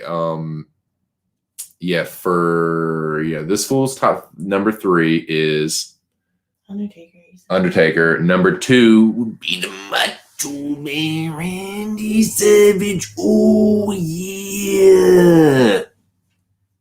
Showing the Macho Macho Man cuts a promo, yeah. He does it real fucking good, yeah. And he sounds all fucking coked out, yeah. Cause he probably fucking is, yeah. Like, dude, I love the dude. I love Macho Man Randy Savage. He is the funniest motherfucker I have ever heard in my life as far as wrestlers go. That motherfucker is a character, man. Character. Like, fuck, dude. Yeah, I love Macho Man. He's number 2. R.I.P., man. Fuck, man. Randy Savage. And number 1's Goldberg. Goldberg. I don't know, man. It's just when I was a kid, I always rocked with Goldberg. And my height, like when I was the biggest wrestling fan ever, and my height of wrestling fandom, he was my dude. Yeah, he's a good one. He no nonsense, just mean mugging and spearing motherfuckers.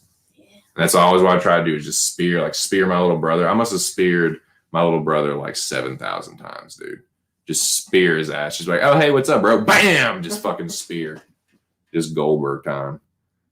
Because me and my cousins, like, when I go down to visit my cousins in New Orleans, like when we were all like kids, like, you know, like I was like a young adult. They were probably like 10 years old or something. Or I mean, a young teenager, like it was like 13, like, and they were like 10 or something.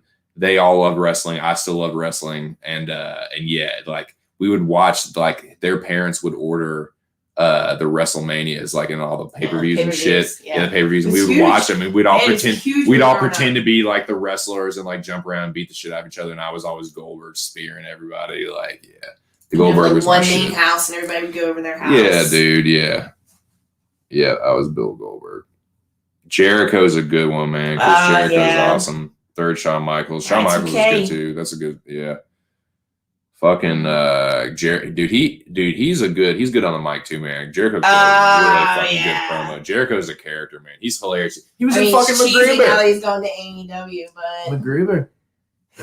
Yeah. So you're keeping your body in shape.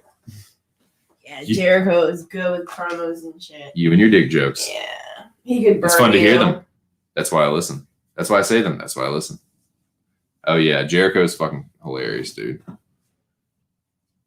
Oh shit, yeah, Sugar's jealous. I'm jealous too, man. I'm super jealous. Like she's fucking seen Sublime with Brad. She's seen fucking Wu-Tang. Like I have seen Jizza though. I did see Jizza with DJ Muggs. That was a fucking great show. I think I'm talking about that a little bit. Like it was packed, man, because it was the place where I saw him. The downstairs was a restaurant and the upstairs was the music hall, and it was tight quarters because part of it was the entrance. You know, it was the staircase. Took up so much space because it was a wide staircase. So a lot of people, because it would get packed, so they had to have it big enough. So that would take up that took up a lot of space upstairs.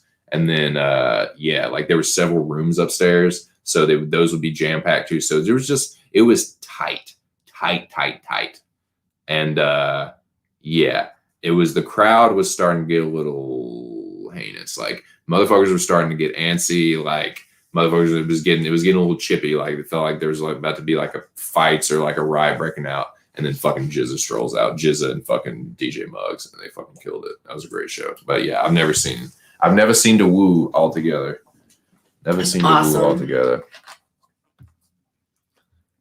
Scott said my parents will let me buy boxing pay-per-view once in a while. Yeah. Yeah, man, them jokers were expensive. Fuck yeah, dude. Shits are so expensive. You don't gotta hook up or. I know, dude. Just lower the price. So many more people will buy them. Thank God, stream. But allegedly, yeah, may or may not stream. You know, but even if one were to may or may not stream, ridiculous. Yeah, it's too much money, man. If it was think about because like in the UK, I know it's a little bit different of a market, but like the pay-per-views are $20. $20. If you charge people for a pay-per-view, a UFC pay-per-view or a boxing pay-per-view, and you charge $20, brother, you gonna clean up. I'm just letting you know, you will clean. Look, if they were to do that, hey, we're just gonna charge you $20 for this pay-per-view, this UFC pay-per-view. Stream it in HD. You don't have to worry about stream getting shut down or anyone bothering you or like, have the pop-up ads or anything you may or may not run into if you may or may not be streaming. You don't have to worry about any of that shit. HD. Yeah. You can go back and rewatch it at your leisure. for the however long you have it, the next 24 hours. Because I think the pay-per-view lasts for 24 hours once you pay for it. $20. You tell me that isn't a good fucking business model or whatever the fuck. People they would kill it. They would get, because they're always talking about their numbers. Oh, we don't have enough numbers. We got to get more pay-per-view numbers. We got to get more pay-per-view. That's how you do it, man. You think you won't cover your costs? You think you won't be able to, like, you're literally talking about what, 30, because it's like almost over twice that much. I mean, pay-per-views are only like $60, $70. People are cheap. But yeah, $20 though. That means, because I know that there's people, look, for every person that doesn't want to pay for, there's someone that would pay it if it was 40, and there's someone that would pay it if it was 20. You know what I mean? There's people out there that are like, oh, I would pay it if it was like this amount of money. They're like, oh, I would, but it's too expensive. But if you make it less expensive, then the people that are on the fence about it are more inclined to start paying for it. I just think you'd end up making more money because more people would want it. It would cover the initial like bang of the $60. Right. I don't know. That's just my thought. It's just your 2 cents. Seriously though, pay $20 in the UFC pay-per-view in the UK, American processing weight. It's crazy, dude. It's fucking crazy. It's crazy how much like the business model is like that. Like, no, we just need to charge more. It's always greedy. More. Charge less, more people fucking buy it. We are greedy. Charge a little bit less, more people will fucking buy it. You make it on my menu. I don't know. It is. I agree. Well, okay, so we talked a little bit about music. We talked a little bit about, okay, let's switch gears to the Mecca. Shout out to the Rabid Dog, man. Shout out to Mr. Arkansas. I'm still in the Mecca. Jacksonville Zoe's still in the Mecca. My dude UFC Bro Picks is still in the Mecca. Alex Ramirez is still in the Mecca. KCOH is still in the Mecca. Guru's still in the Mecca.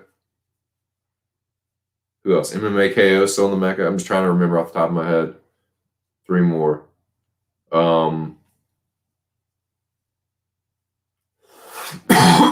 Can't remember. I have it written down. Ew, cover your mouth. I know I just gave you COVID. It's not funny. It's not. It's true. Just kidding. Notes. 4 or 5 notes. So yeah, Undertaker's your favorite. So who did you say your second favorite wrestler is besides the Taker? How did we just get back on this? I'm just killing some time. Well, I thought we were talking about the Mecca. You had me switching gears already. Okay, here we go. Sorry. Yeah, we can get back to that in a second. Oh yeah. Cannot forget Zabis, man. Zabis has been the MVP. Zabis is the MVP of the Mecca. Whether he ends up winning or not, like the fact that he got higher power 2 weeks in a row, that's legendary. And I don't think I seriously doubt that someone else is going to get higher power 2 weeks in a row. I don't see that happening. So yeah, shout out to Zabis. He took out my boy Jack Attack. Fuck, man. Yeah, Zabis is a Mecca legend, dude. So shout out to him. Oh, and shout out to DFS by the numbers, man. Shout out to Brady, another PSR guy. Oh, and I cannot forget about my dude Money Mills, MMA locker room. Motherfucking MMA locker room. He's still in that motherfucking Mecca, dude. And DFS by the numbers in that motherfucking Mecca, dude. Player. So yeah. PSR in the Mecca strong, buddy. And of course, last, but certainly not least, Jaboy.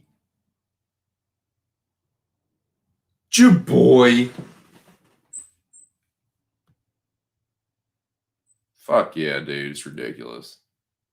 You gave Price to be time for it. And it's like there's less, I think there's just less overall people too. So it's, I don't know. I just think it's I just have a different. I don't think that their costs aren't as much. I don't think the overhead costs are as much in the UK for the pay-per-view, but I could be wrong about that. Yep.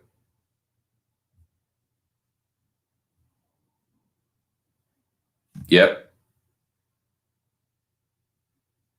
2 more days. 2 more fucking days, man. I'm excited. Let's talk a little bit about that. Let's talk about some Mecca. Let's talk about some motherfucking Mecca. We got half an hour. I told the missus that we could stream for 3 hours, and she was like, "Nope, did not shut that shit down real quick." So we're going for 2 hours. But let's spend the last half hour talking a little about this fucking fight card, because we got fights in a couple of days, man. We had a little. It was like, remember how crazy it was that week, and what a wreck I was with those 3 fight cards that in that 1 week. Yeah, I was a mess, dude. Here you go. Yeah, which means I was a mess. Yeah.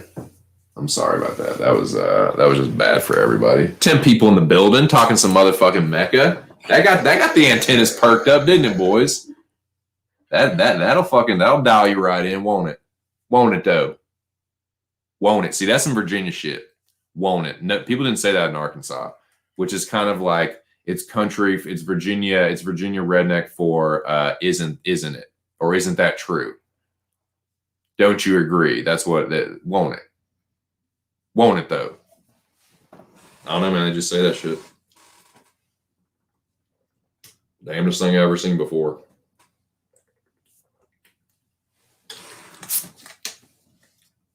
But yeah, dude, that was rough, man. That one week of fight cards, or that 1 week where it's three fucking fight cards in 1 week. Whew. It was exciting though. It was exciting. I was entertained. Dude, and I lasted, man. It was like 3 weeks of battle. It was a week of battle, dude. 3 fucking battles in 1 week. I repeat, those are still in the Mecca.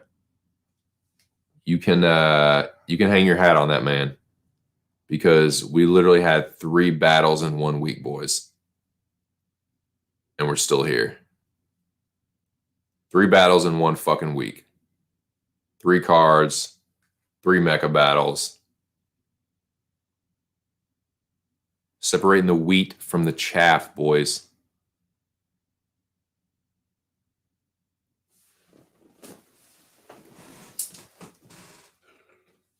Right on cue, man. So you getting it. She getting it, man.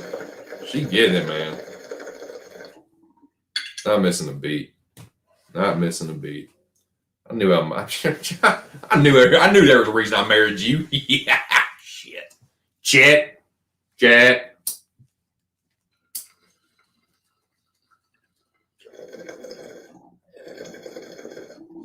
Like I said, if y'all didn't hear, man, like I said, this woman saw Sublime with Brad, dude, before he passed. R.I.P.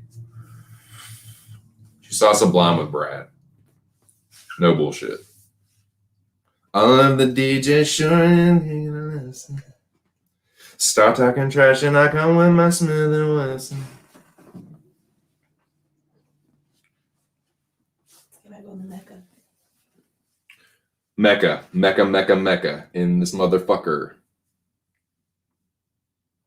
Yeah, so I went over the final 10. We'll go back over that.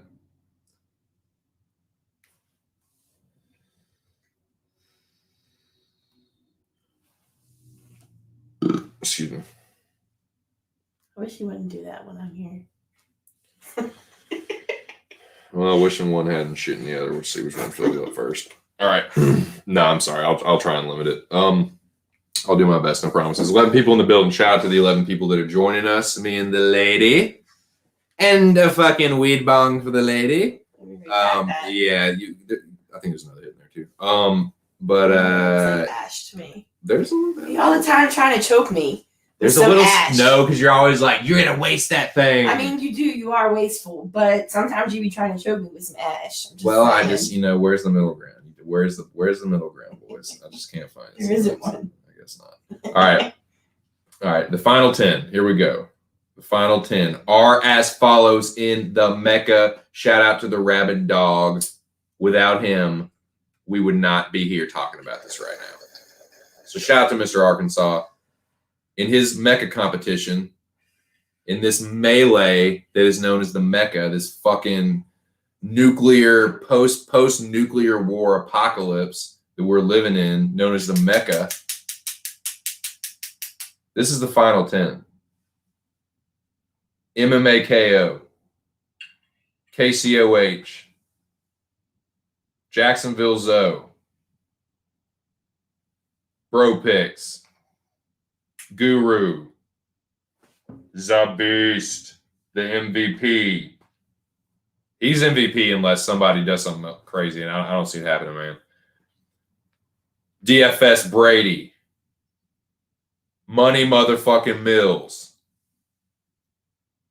General Wrench Mirez, and last, but certainly not least, your boy. That's the Mecca. That's who's in the Mecca. Shout out to the Rabid Dog. And it's going to come down to this fight card, boys. There's going to be some people going home in a couple days. You said it. Skirt. What's up, Bo? Bo knows. Bo knows what time it is. It's Mecca time. Do we know how many people are going home yet?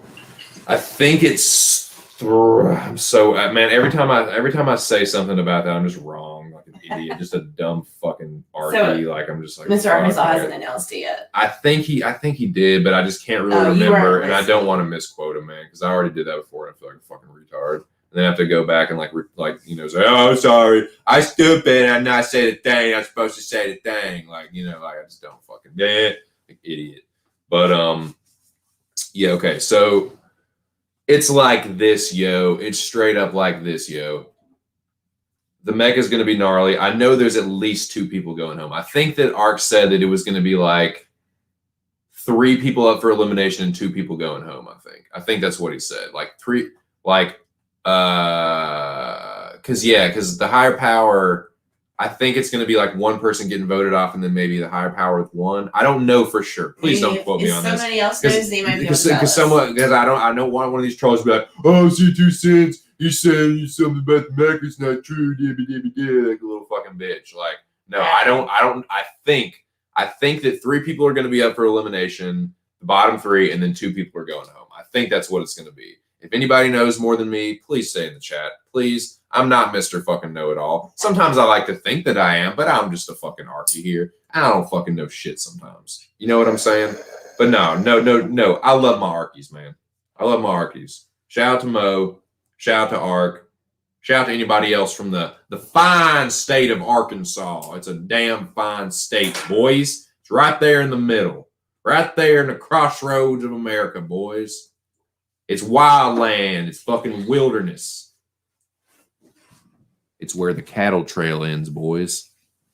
It's where them outlaws and them bandits and them cutthroats would hide in the wilderness, because that's where the fucking Texas Ranger territory ended.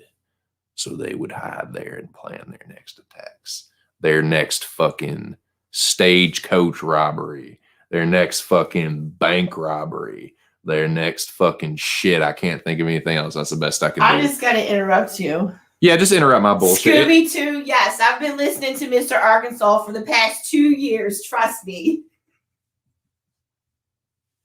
Yeah, no, I mean, that's not voluntarily necessarily. That's because I just do nothing but listen to the Rabid Dog. It's because I do nothing but listen to the Rabid Dog. Shout out to Ark. Yes. She can corroborate that too. I be listening to Ark like a motherfucker, to the point where she's like, she knows, man. She hears that voice and she's like, "Oh God, Ark's on again." And I'm like, "Yeah, deal with it. Shut your mouth, whore." I'm just fucking joking. I'm joking. Why would you say that shit on air? I'm gonna pay for. Don't worry, boys. I'm gonna pay for that one later. I do that shit. I joke about this shit. We joke about this shit like all the time. We do, but we just also just. I know. I'm gonna pay for that one later. Don't worry. Hell yeah, you are. Oh yeah, I will pay for that in some way. Definitely. Shit? I know. It was a joke, but yeah.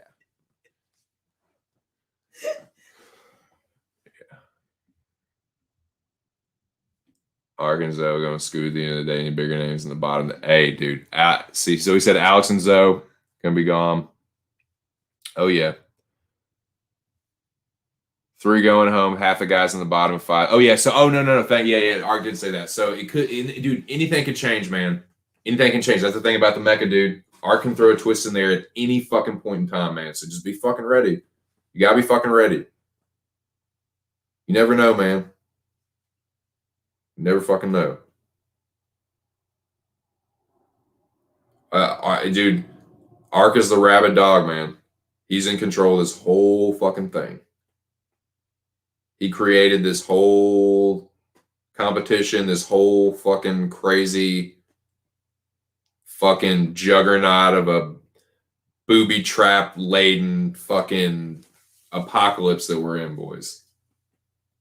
So you never know. But yeah, I think he even said something maybe about like maybe it's the whole like bottom 5 are up for elimination. 3 people are going home. He might have said that like the whole bottom 5, and then like 2 people get voted off, and then the 3rd person gets higher powered. I thought that I think I vaguely remember something about that too, maybe, but I can't really remember. Yeah, so don't quote. Don't quote.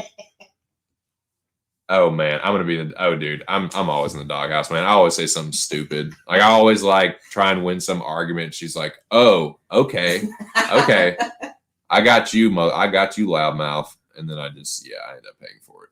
So yeah, happy wife, happy life, boys. Yeah, you just pick your battles. That's and you're still learning. Oh well, yeah. I just that's just me making a joke, thinking I'm making some like hilarious joke, but and I'm gonna end up paying for it. I'm gonna be in the doghouse over some dumb shit. But I'm a hardhead, man. I don't learn. Picking a lot of favorites this week. You're hella nervous about it. I'm some dude because Bro Picks is usually the dog hunter, man. Bro Picks is usually like Justin is a good gambler, but he's a gambler. Like he looks for underdog spots, and he hits a lot of them too, but. Yeah, it's not. These are tough picks, man. Let's go over this. Let's review this. Now tomorrow, boys, it was Thursday, right? So tomorrow I will be giving my motherfucking official Mecca picks on air. What you hear is what you get, and that's what Ark's gonna get. That's what I'm gonna send to Ark. I give my picks on air, and then I dial it in. I DM Ark my picks while I'm streaming live. And they're the exact same things that you hear on the stream. So yeah, shout out to the Rabbit Dog. Get my there's like one fight. There's only one fight that I'm going to be looking at between today and tomorrow. But every other fight I made my decisions on. Y'all already know some of the ones that I picked, like the people that I talk to in the chats all the time, like Bro Picks and Alex and Jack, and like we pretty much know who everyone's picking. But like, there's one where I'm still like, I don't know. Maybe we should talk about that one a little bit, but. We're gonna talk about your boy. We're gonna talk about Alistair, because first of all, I never turn down anyone who wants to fight me. That's first of all. And yeah, he's fighting. He's 40 years old. It's a good time to go on a run and get a UFC championship. It's it's a great time for me. It's no better time than now to get a belt. So yeah, I think. We'll talk about that one for sure.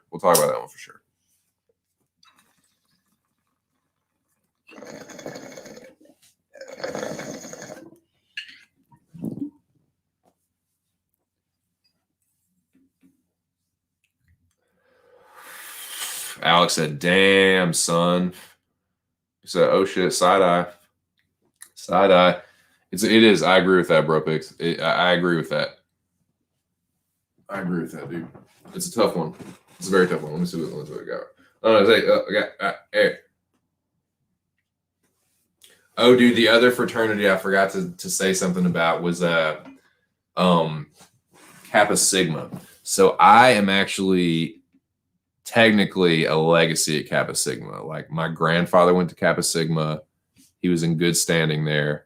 But I did not vibe with them, man. Like when I went there at Arkansas, like I did not like, they weren't like bad guys, but there was no like connection. There was no like friendship, weird use of the word friend.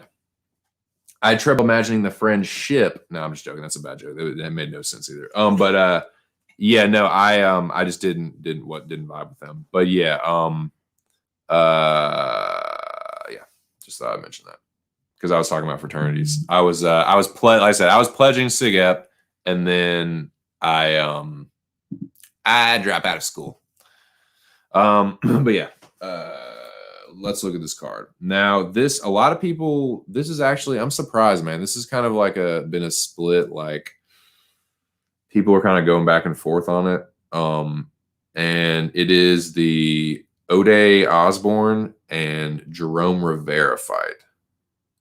Now, I've been hearing some things. I've been hearing different things because I'll be listening and shit sometimes. But yeah, this is kind of how I'm looking at this one, man. I don't think that either of these guys are very high level. I think that there's been a lot of hype on Ode Osborne, and I think that he is like, while he's not a bad prospect. He's not. I don't think he deserves the hype that he's getting. I think he should be one of those guys that's just kind of like, okay, he's new to the UFC. We'll see how he does. But they're like, man, they're like, I think he is being a little overhyped. I agree with that. I think that's a fair point to make. People have been making that point, and I'm not going to argue with you. I think he is being overhyped. Now, I think he's being overhyped because, and let me look at his record. He has not beaten good fighters. He's a can crusher. Ode Osborne. Ode, the Jamaican sensation Osborne. And let me just say for the record, I do think Ode Osborne is a good fighter. Yeah. Now, his amateur record is actually a little more impressive than his professional record because his amateur record, other than one fight, is all fighters with winning records. And it's a couple TKOs, ankle lock.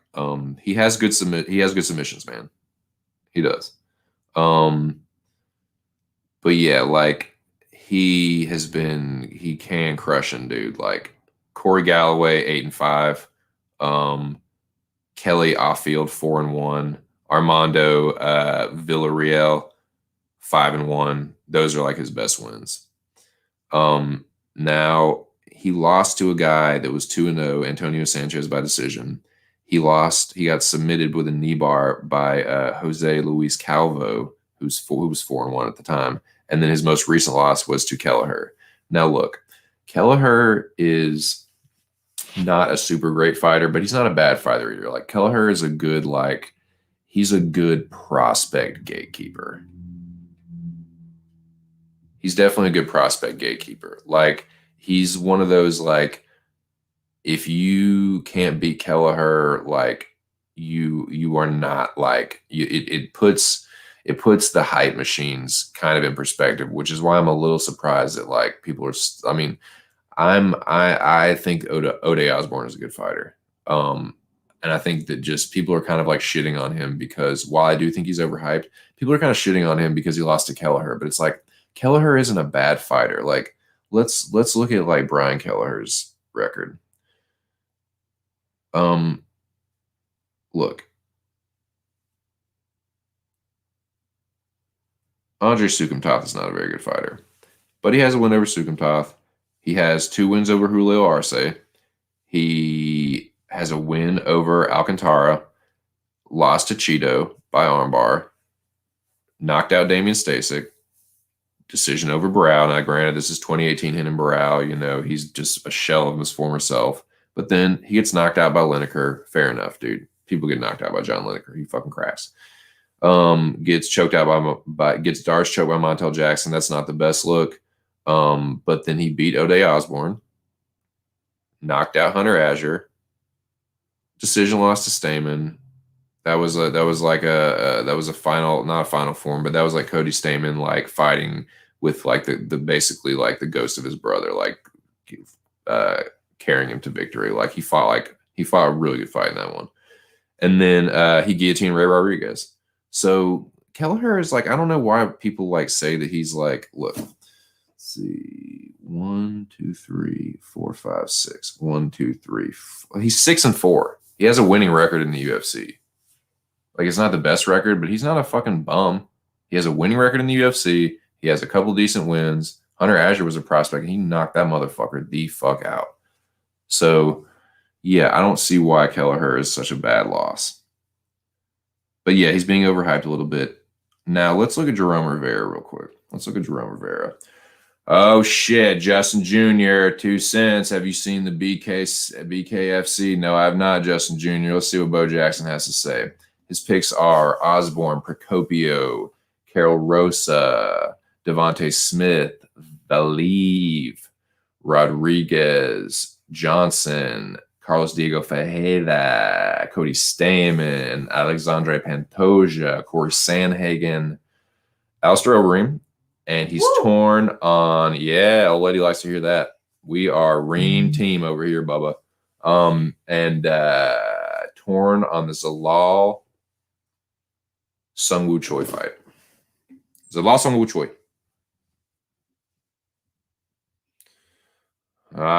He says he'll be right back. Okay, guys, in case you didn't know, in case you were wondering, I'm sure you were. Justin Jr., be right back. I can't do it like Art, man. I can't do his voice as good as Art, but yeah. Kelleher has a mean guillotine. He does, man. Like, yeah, Kelleher isn't a super great fighter, but it's like, oh, he lost to Kelleher. He sucks. Like, does he? I mean, yeah, he's green. He's inexperienced. Like, whatever. Okay, now let's look at Jerome Rivera.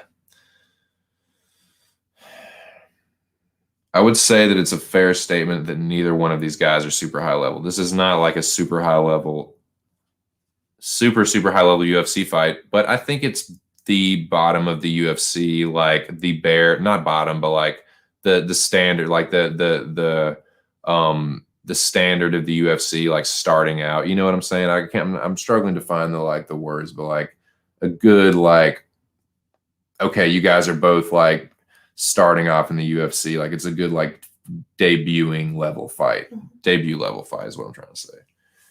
For both of these guys. Now, Rivera is another guy that has like decent losses, I guess. But he is another guy, you can make the same argument for him that you can make with Ode Osborne.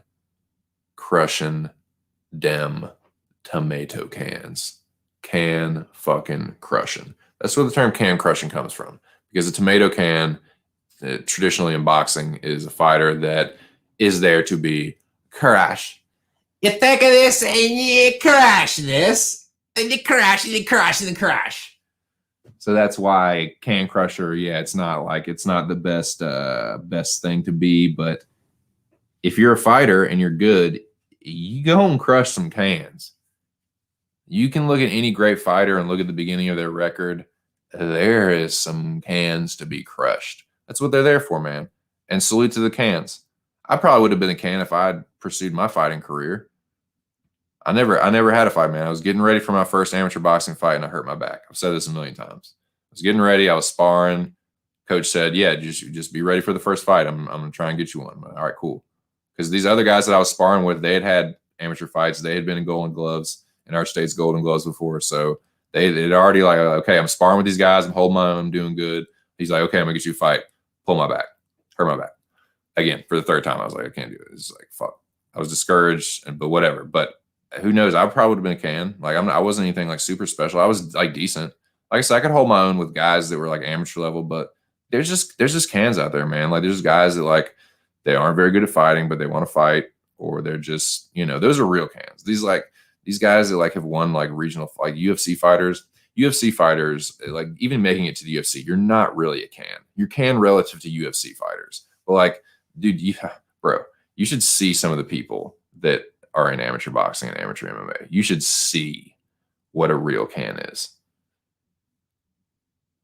You don't know what a real, if you never done amateur MMA or amateur boxing or been around that or been preparing for that, you ain't seen can or know what the fucking word tomato can means.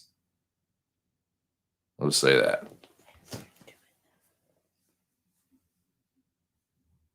There he is. Shout out to Zabeast. Zabeast, I was saying, bro, I think you're the season 2 MVP, man. Unless somebody does something crazy to topple you. Two higher powers in a row took out the reigning, like, well, he's not reigning. We Chris Benoit him, but he's stricken from the record. He was a guy that won the experiment season, but he took him out and then he took out my boy Jack. So yeah, unless somebody does something drastic, It's going to take something drastic to take that, because I'm naming Zabist the season 2 MVP, and that's my vote. But let's say we pack another bowl. This one's still going. Okay. Well, it's a little after 8. Well, can we go till 8:30? Okay. Is that acceptable? Mm-hmm. Okay, we'll go till 8:30,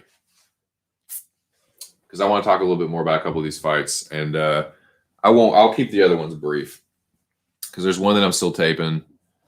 But yeah, I would say Zabist is the I say whether you win or lose, man, I'd say you're the MVP. Because even the person, like, say there's a person that like kind of just makes it a lot, has decent picks, survives every week in the top five, and then they just have a good week at the very end and win it. Even with that, I would say you're the MVP, just because of getting those 2 in a row. That's a feat, man. Dude, there's only been a couple people that have gotten the higher power ever in the history of the Mecca. I got it in the experiment season. That's right. Your boy, the bounty hunter. I got the higher power in the first season. Then Xavier got it at the beginning in this season, and then Zabist, man, 2 weeks in a row. Fucking 2 weeks in a row, dude. So yeah. Shout out to Zabist, man. Final 10, and then there were 10.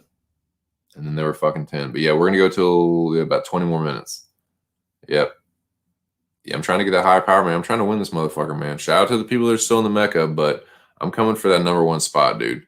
The Hunter is coming for that number 1 spot.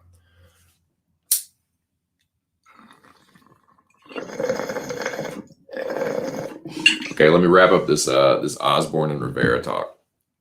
I'm on Jerome Rivera now. His amateur results: 0-0 fighter, won by submission. 1-0 fighter, win by rear naked choke. 0-0, 2-2, 0-1, 0-0, 6-2, 6-7, 5-3. His first loss came to Roberto Sanchez. Now Roberto Sanchez is actually not a bad fighter. Like, his 2 losses, he's never been knocked out. He only lost a split to Jacob Silva, Joseph Morales, and Jared Brooks. Those are his only losses. So actually, that's not a Roberto Sanchez loss is not a bad one, but he got armbarred in that one. He got an injury loss to Brandon Royval, so that's not a terrible loss, I guess. Royval's a decent fighter, pretty damn good fighter. So that's not bad. Then 7-10, Gene Perez, he beat him, so that's nothing to write home about. Kendrick Latchman, 8-5. I guess that's a decent win. That's about, like I said, that's about the same level wins as O'Day Osborne has. But the point I'm making is neither of these guys are world beaters. They're pretty much on the same level. It's not a super easy fight to pick. I understand people being on Rivera. So he beats 11-1. His best win is his Contender Series win. So that's commendable. That's respectable. That means that he's stepping up his game at the right time. He beat a guy that only had 1 loss in Luis Rodriguez. Luis Rodriguez had only had a decision loss to Eduardo Morales. At that point, it was a split decision loss. Now he doesn't have win. He's another can crusher, but he was a decent regional level pro fighter. Then he gets knocked out by Tyson Nam. Tyson Nam is not a super great fighter. I think he's 2-3 in the UFC level fighter. He's not a super great UFC level fighter, is what I'm trying to say. And then he has the decision loss most recently to Davison's brother, Francisco Figueiredo. So those aren't bad losses, man. Neither of these guys have bad losses. Neither of them have great wins. They're can crushing, decent, like so-so level UFC debutantes. How I think his fight's going to go, I don't really know, man. Like, there's not a whole lot to glean from both of them. Like I said, they've just been crushing cans, and like they've lost their step-ups. So I don't know, man. I'm going to go with O'Day Osborne. I think that he hits a little bit harder. I think he's a little bit more durable. And I think, yeah, maybe, I don't know. I don't really know who's the better grappler, but I just have a feeling that Ode Osborne is going to land a big shot and hurt Rivera and finish the fight, maybe by submission, like a club and sub kind of thing. But I'm going to go with Ode Osborne. Yeah, I don't know. I just, Rivera, I can't like, I just don't. I don't like. He's not very like Ode's not like super super great, and he's being overhyped. And I would never put money on him, but I just think that he's gonna hurt. I think he's gonna hurt Jerome Rivera and finish the fight. The fight, the shot that Tyson Nam knocked him out with, Ode Osborne has a good like overhand right. It goes right around the jab, so I can see him hurting Rivera with that. But I'm gonna go with Ode Osborne there. I'm gonna go with Ode Osborne. Going with Osborne. Word up. Sugar's going with Ode Osborne. Scott Brown, sort of like Procopio, but not bet it. Procopio is legit. She gassed against Rosa, but I see her pacing herself better here. Interesting, man. Interesting. Procopio, okay. Says General Ramirez. She's a nasty black belt, too. She may dominate and sub her like Jillian did. Okay, boys. Well, you fucking said it, Zabeast. That is the one. Procopio and McCann is the one that I'm taping right now because I can't make them a fucking. Dude, I'm telling you, man, these women's MMA fights are tough to predict, dude. They're tough to predict, man. I'll tell her, like she knows, like how fucking like how many times I'm just like I have no idea who's gonna win this one. Yeah.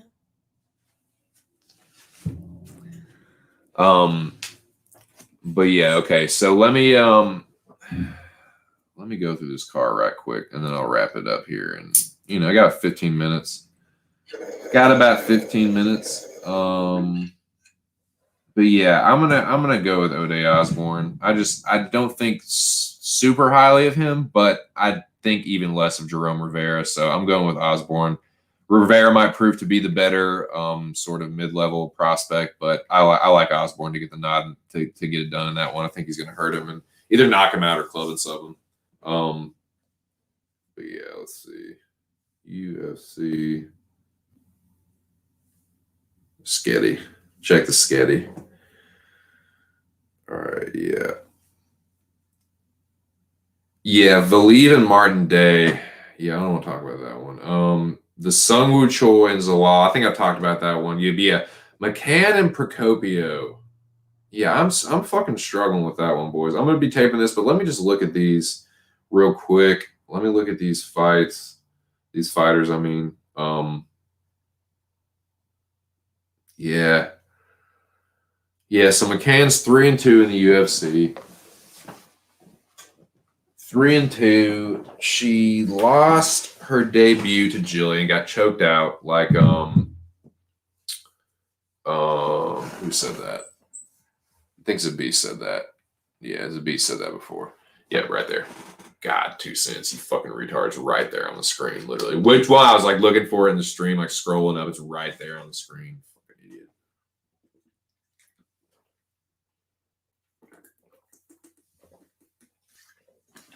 Yeah. Procopio, like, first instinct, as soon as I saw it, oh yeah, Molly McCann. But I've done that before with Molly McCann, just dialed it in, and it has bitten me right in the fucking ass like a rattlesnake, boys. If it was a snake, it would have bit me, and it sure as fuck did. Because yeah, she got yeah, I picked Molly McCann against Talia Santos, and she got wiggity whooped. So yeah, so Jillian Robertson subbed her rear naked choke. Priscilla Cachoeira, she beat Priscilla and Ariane Lipski and Belbita by decision. So 3 decision wins. Lipski is 2-3. Just got knocked out by Antonina. So yeah, that's decision over Lipski. Decision over Cachoeira, 1-3. Now she did knock out Shannon Dobson, but she was pretty much fighting for her career at that point. Now Luana Carolina, Molly McCann, Valentina. I mean, I guess those aren't the worst losses, but she's still 1-3. And Shannon Dobson, like, she now got Shannon Dobson, like, I don't know, man. So yeah, decision over Priscilla, decision over Ariane, decision over Diana Belbita. Like, I don't know, man. And then she loses to Talia Santos. Like, Santos isn't a bad fighter, but Molly McCann is kind of overrated, dude.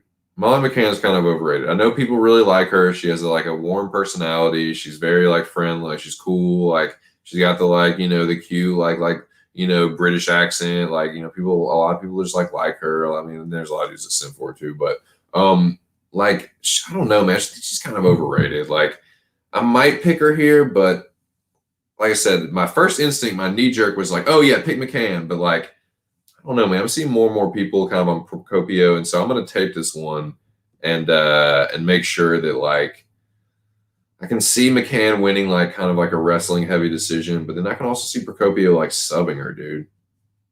So let me look at Procopio's record real quick. And like I said, I'm gonna be taping this tonight and tomorrow.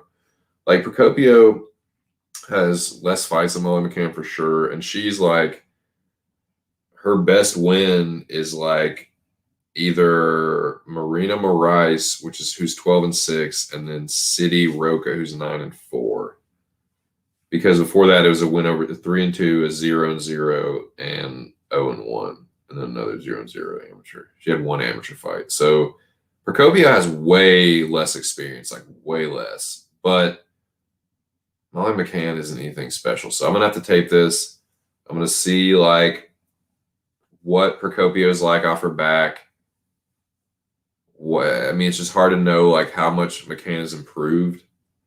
And it's just, she's hard to trust. So it's like, I feel like this is such a trap fight, dude. I think this is going to be a tough one to pick for the Mecca Man. It's like, Justin was right, dude. He said it, Bropick said it above, like, it's a great card. Like, there's some exciting fights, but there's tough one. They're tough to pick, man. They're tough to decide for the Mecca. So, I don't know, dude.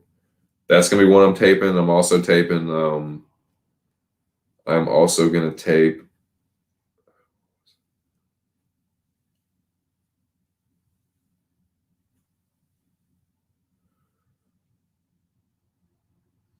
There's another one. No, maybe that was it. Maybe that was. I think that was it. I think that was it. Yeah, yeah. I know who I'm picking on the rest of them. All right. Well, we got about 12 minutes left now. I said before, you're a big Overeem fan. That's your boy. That's your dude. That's your UFC husband. Yeah. What is your? Obviously, I know your pick is going to be Overeem. How do you think? How do you envision him? Do you think he will win by TKO? She says TKO, boys. Yeah. Reem by TKO. What do you think? It's an early TKO, or do you think it's a late stoppage? It's a 5. Now keep it in mind. This is the main event. This is the main event of a fight card. So this is a 5-round fight. Do you think it goes the distance, or do you think Overeem stops him early, stops him late? Well, you said so. You think, no, you already said you think he knocks him out. So yeah, round. Third round. I've heard some people say that. I've heard a couple people say Overeem by third round TKO. Yep. Yeah, she's shadowboxing right now. You can't see, but she's shadowboxing. I say Overeem. She said, she throws a little combo. You know what I'm saying? She used to do kickboxing too. She used to do kickboxing too, man. See what you boys are saying. Let's see what the chat's saying. Alex is taking Procopio. Fuck the chat jump on me. God damn it. Let me look on my. Hey, I'll just look on my phone. It's easier anyway. Let's see. Shout out to the 10 people in the chat, man. We've been at double digits for a minute, boys. Appreciate you guys. Appreciate everybody rocking with us. Me and the missus here. Yeah, sticking with us. Yeah, fuck yeah, dude. Me and the missus have been sitting here talking some shit. You know, I think it's been a great first show, man. I think you for your first time streaming ever, you did a damn good job. I've seen you did a lot better than some of the other mush mouths that I've heard. Nobody in this fucking chat, but y'all know what I'm talking about, man. Some of the motherfuckers that try and like come on Ark's channel and talk shit, like they can barely put fucking 3 sentences together. You did a great job. We're talking about wrestling and stuff. It was awesome. It was awesome. Very entertaining. We'll have to do it again if you're up for it. Yeah, for sure.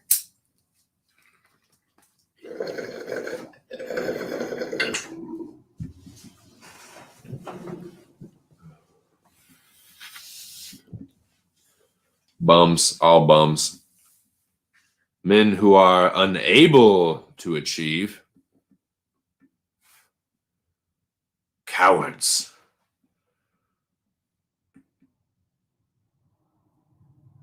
Bums.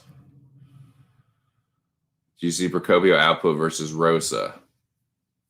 I use UFC stats. So B says, I was impressed with Procopio in her debut. She's the definition of unassuming. Indeed, indeed. Which is why I'm kind of like, before I just pull the trigger and like dial this in for McCann, I can, like I said, I can see Molly winning. Like, this is the other thing I could see happening. I could see people being like, oh man, Procopio, like, I think a lot of people are overlooking her. There's probably some value on her if she's the dog. And I can still see Molly winning like a frustrating, like, ugly, boring, like, split decision, and people being really pissed about it, and people saying like Procopio got robbed, and I can see one of those coming. I can definitely see one of those coming. So that's why I'm just kind of like, what's really, because people did that with what's her fuck, Carla Esparza too. I think was it Marina? Didn't she fight Marina? And everyone was like, oh, Marina's gonna do this, that, and the third, and Carla just like took her down 17,000 times. But yeah, I don't know, man. I got to take this one. I definitely, that's what I'm going to be taping is Molly McCann and Procopio, Lara Procopio. Let me see. Sorry, I jumped on me again, son of a bitch. Let me start fucking just putting these up so I don't have to just read at the same time like a retard. Mad output, Scott Brown. Most of that she threw in the first round too. So she's a strong first round fighter. Mr. 57% himself. Oh, shots fired. Shots fired. Jackie boy. What's up, Jack? Volkov by sub or TKO, says Alex Ramirez. In the E flat. Zabis top TJ. She could be a live dog, but could be a close fight too. Hey Jack, how's the golf range treating you? I love it. I love the smack talk between Zabist and Jackie Boy. It's hilarious. Jay Shuggy says Ream third round TKO. That's what's up. Ream team. I'm Ream team. I'm Ream team myself. Golf is weak like Zabit's cardio. Oh, taking shots at Zabit's boy. He said leaves it, dude. That pissed him off. He didn't like that shit. He said leaves the beat out of this. Jack, he's got, dude. Zabist is a fucking amateur boxer, dude. He can put them hands on you, dude. He can put them hands on you. Sounded like he had a few amateur fights too, so watch out, my brother. No, I love the banter between Jack and Zabist. It's hilarious. What's up, Mac? What's going on, man? Shout out to Smack by the Mac. Check him out. What's going on, Mac?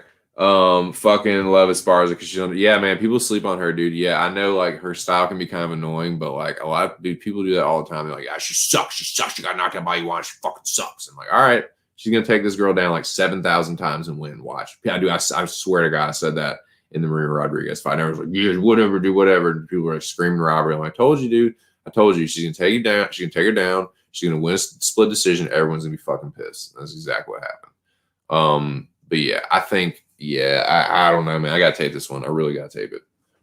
Really, really got to tape it. I want Sean Shelby to be like, man, I messed up. I shouldn't have booked this fight, Benny, at the media day. Oh, he said that? Oh, well, the power of Christ compels him, man. You want to talk about somebody that believes. Over him all day. He's the most skilled, well-rounded, and experienced fighter in that division. Can still become a champion if he stays away from Francis. You know what, Mac? I tend to agree with just about every fucking thing you just said. Because let me tell you, we got a few minutes left, 5 minutes left. So I'm going to give my quick take on Alistair Overeem. I will be echoing this tomorrow when I give my official Mr. Arkansas's Mecca Competition picks. I will give them officially on the air, and then I will DM those picks to Mr. Arkansas himself on the air while I'm smoking weed about it. And then, yeah, we'll see what happens on Saturday. But, yeah, man, I'm going to go with Alistair Overeem. Like Max said, I just think he, other than Francis and Stipe, he's the best UFC heavyweight. Because, like, I mean, you can say maybe Rosenstrike, but, dude, look, if Rosenstrike, like, went full, like put it all on the line and had to lay out this Superman punch to drop over him. Because let me tell you what, and this is a fucking fact, if he hadn't landed that punch, he was about to lose that fight. There's no way in fuck that you could have given Rosenstrike the decision there, because Overeem won that fucking fight, other than getting cracked with that punch, which was, in hindsight, may have been a bit of an early stoppage. I digress. Other than that, maybe Rosenstrike. I think overall, look, man, this is the thing, man.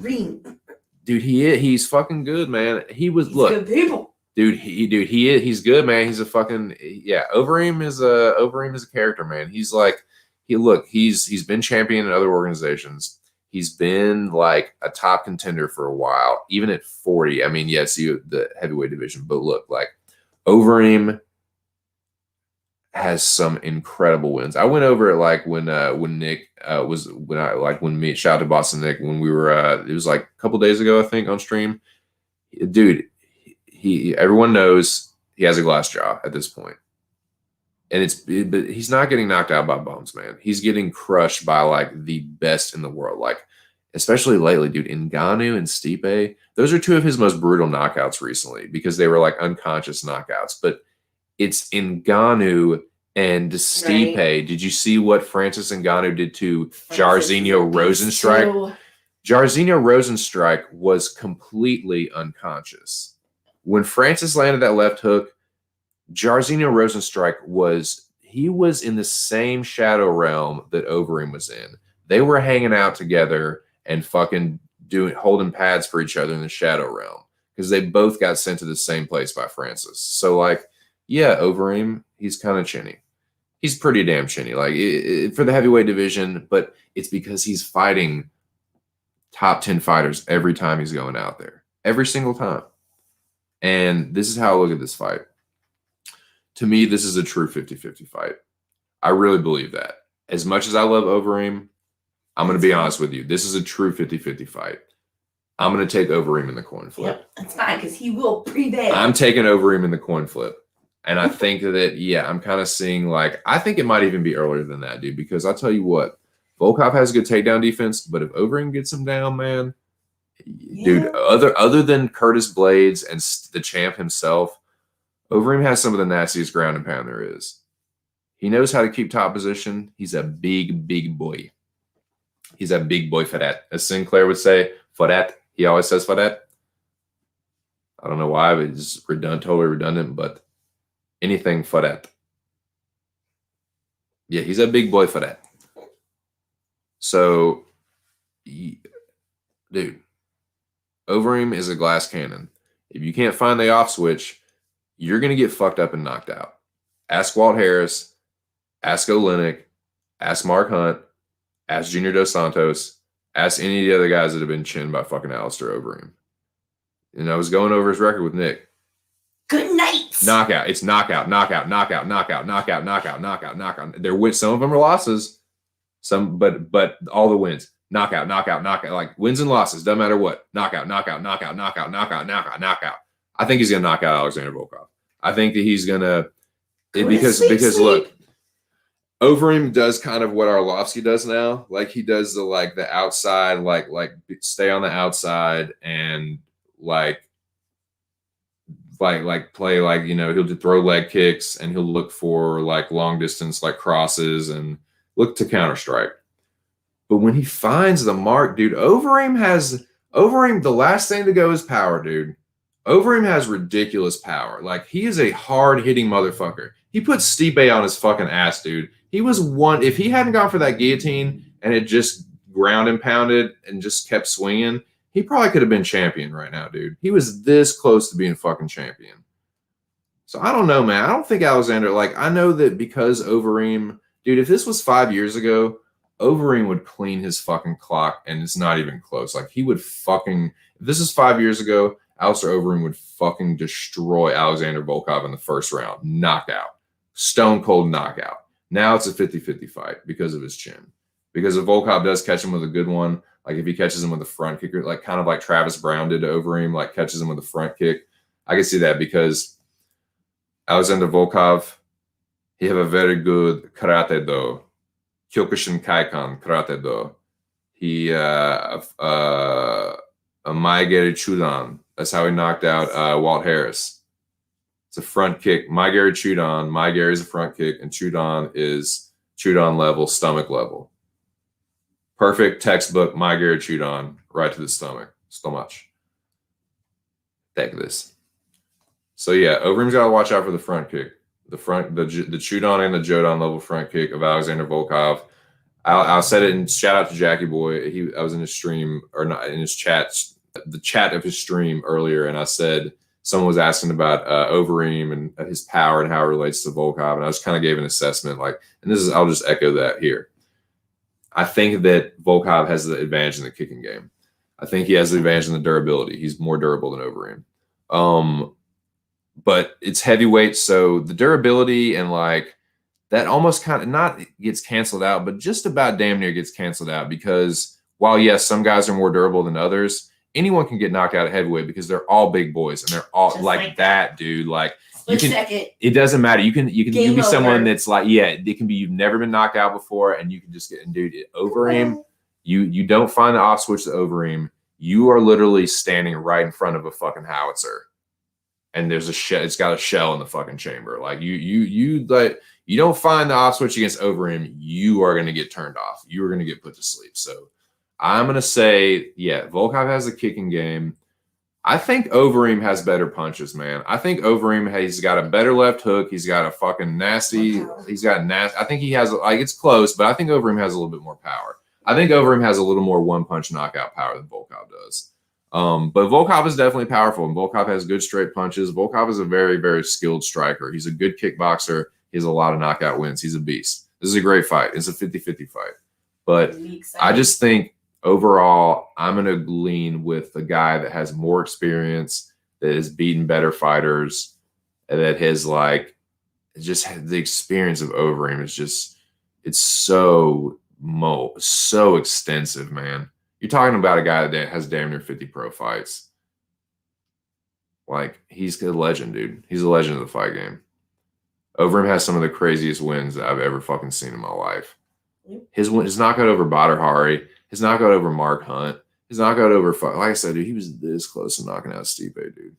This fucking close. I'm a big Overeem homer. I'm a big Overeem fanboy, but I'd say he's in my top 10 favorite fighters. He has 66 total in martial arts. So yeah, you heard it right there. 66 total martial art. 47 wins. 47 wins. Almost 50 fucking. He has more wins than some.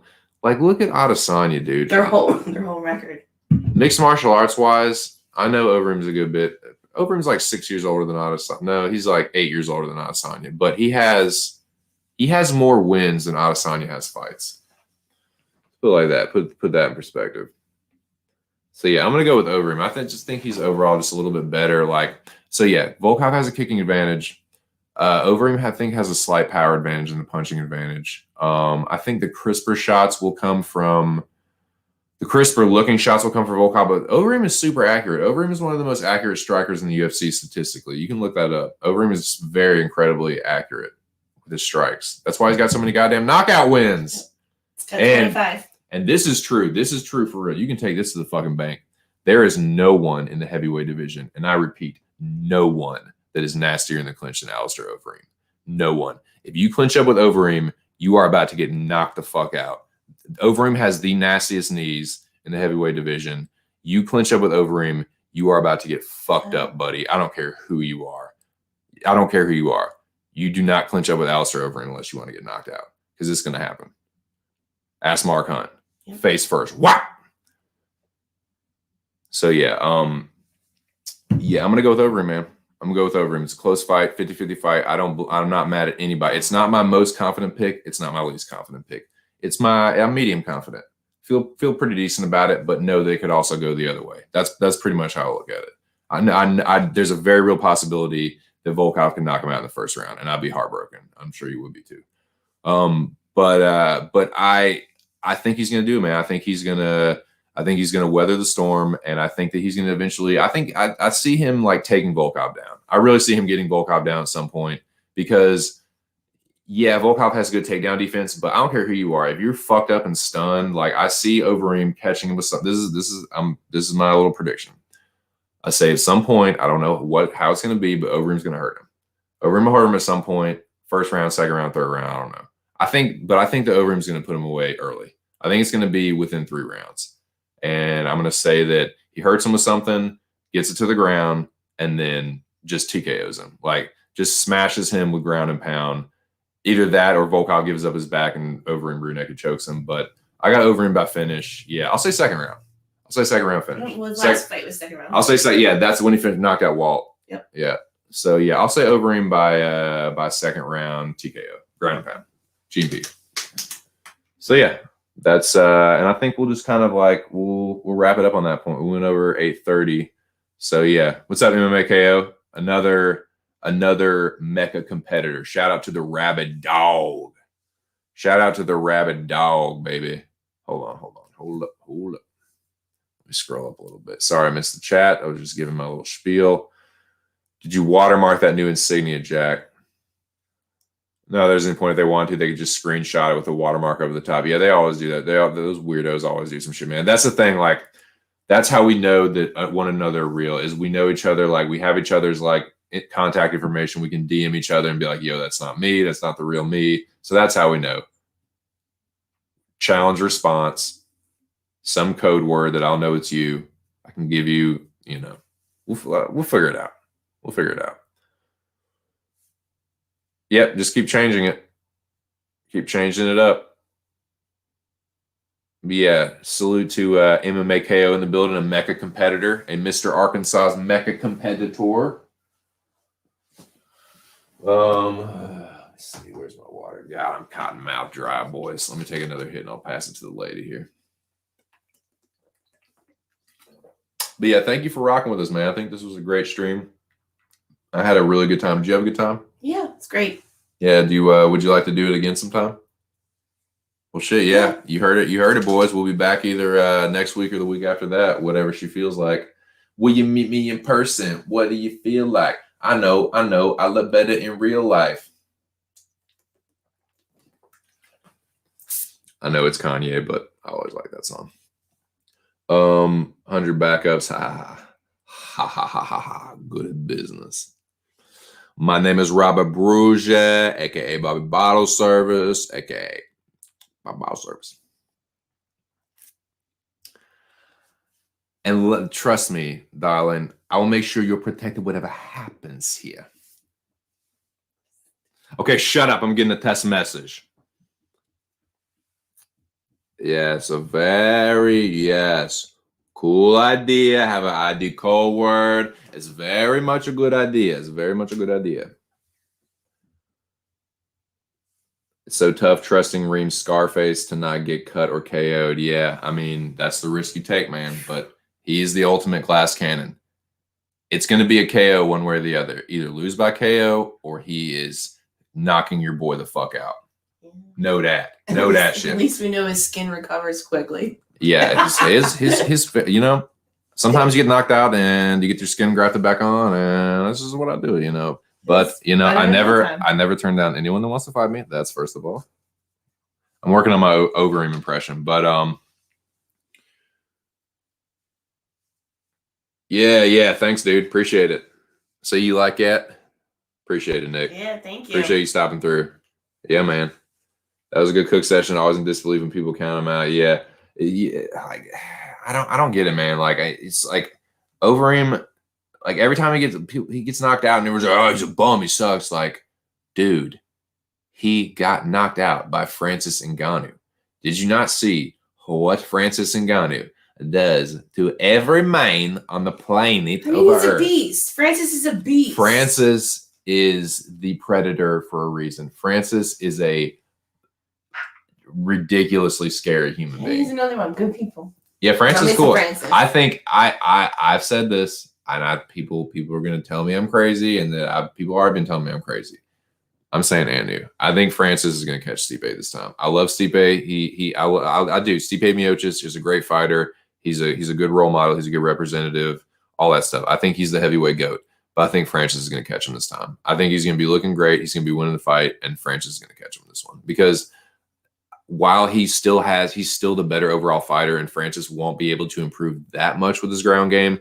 I think that the little bit of time, like Stipe won't be slow, but I think he'll just be a little bit slower than he was the first time they fought. And I don't think Francis's speed will have really dropped off that much. Like I think Francis is still like younger than 35, so he'll still have that like early 30s speed. Like Stipe kind of is what he is, might even be a little bit slower. So I think that's slight advantage when they're trading. Because Stipe, whether he like, look, for Stipe to get the takedown, Francis knows that Stipe is going to want to go for the takedown at some point. Francis has got to know that. I hope Francis knows that.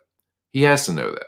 We can say this for another time, but yeah, we can talk because I could do a whole show on Francis and Stipe. But yeah, I'm going to go with Francis. I'm saying Francis is going to catch him, but. Lord knows you're a rambling man. Oh, Lord, I was born. Okay, let me read these last comments. You can give some final thoughts, and then we will wrap it up. Yep. He says, nice. MMA KO. I don't blame anybody for going with Volkov. Probably going to leave Volkov for now, just to fade on Reem's chin. I don't blame you, man. Yeah, he's chinny. Yeah, but you might go with your gut. See, Overeem is a gut. See, sometimes your gut is wrong, but I find it more often than not. The more that I trust my gut instincts, I'm right more often than I'm not. Because that you can trick yourself with that. You have a saying. You're not always right with every pick. And just because you're not right doesn't mean that your instincts are wrong and that your gut instincts are wrong. Sometimes the fight game is just crazy and you're just fucking wrong sometimes, dude. A lot of people just can't admit that. Sometimes you're just fucking wrong. And there's no excuse you can make. But that is not a reason to not trust yourself. Because more often than not, your gut, your instincts, there's nothing worse than like having a gut feeling about a pick and then getting scared and being like, oh, I don't know, and then changing it, and then your gut instinct being right. Yes. And that fighter winning by knockout. That's a bummer. That is the worst. I'd rather be wrong with my gut than be wrong picking like the other one. Not trusting my gut instinct and picking the other. That nothing makes me more sick than that.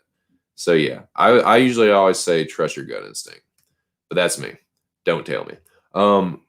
Split to Tim Johnson. Yeah, Volkov. Blades took him down 14 times. Yeah, like Overeem isn't quite the wrestler that Blades is, but Overeem is a decent Overeem is huge. Overeem is Overeem for a reason. He's a big fucking boy. He's a big holy shit for that boy. Like holy shit for that baby. That's a big fucking guy. He's a big 250, 260. He walking 250, 260 player. So yeah, he can take Volkov. If you think he can't take Volkov, if you think he's not capable of taking Volkov down, I would strongly disagree with that. Will he before he gets knocked out? We'll see. But I think, like I said, this is how I think it's going to happen. I think Overeem's going to hurt him with something, take him down, smash this. Crash into the crust of the earth. But yeah, we'll see what happens, man. It's a good one. Stipe fought to survive. Yeah, Francis, like, he cracked him with that one, dude. He hurt him in the first round and he hurt him in the third. People are like, oh, well, you know, like dude, that was panic wrestling. Francis cracked him and then he's like, holy fuck, what was that? Like Eddie Murphy Raw.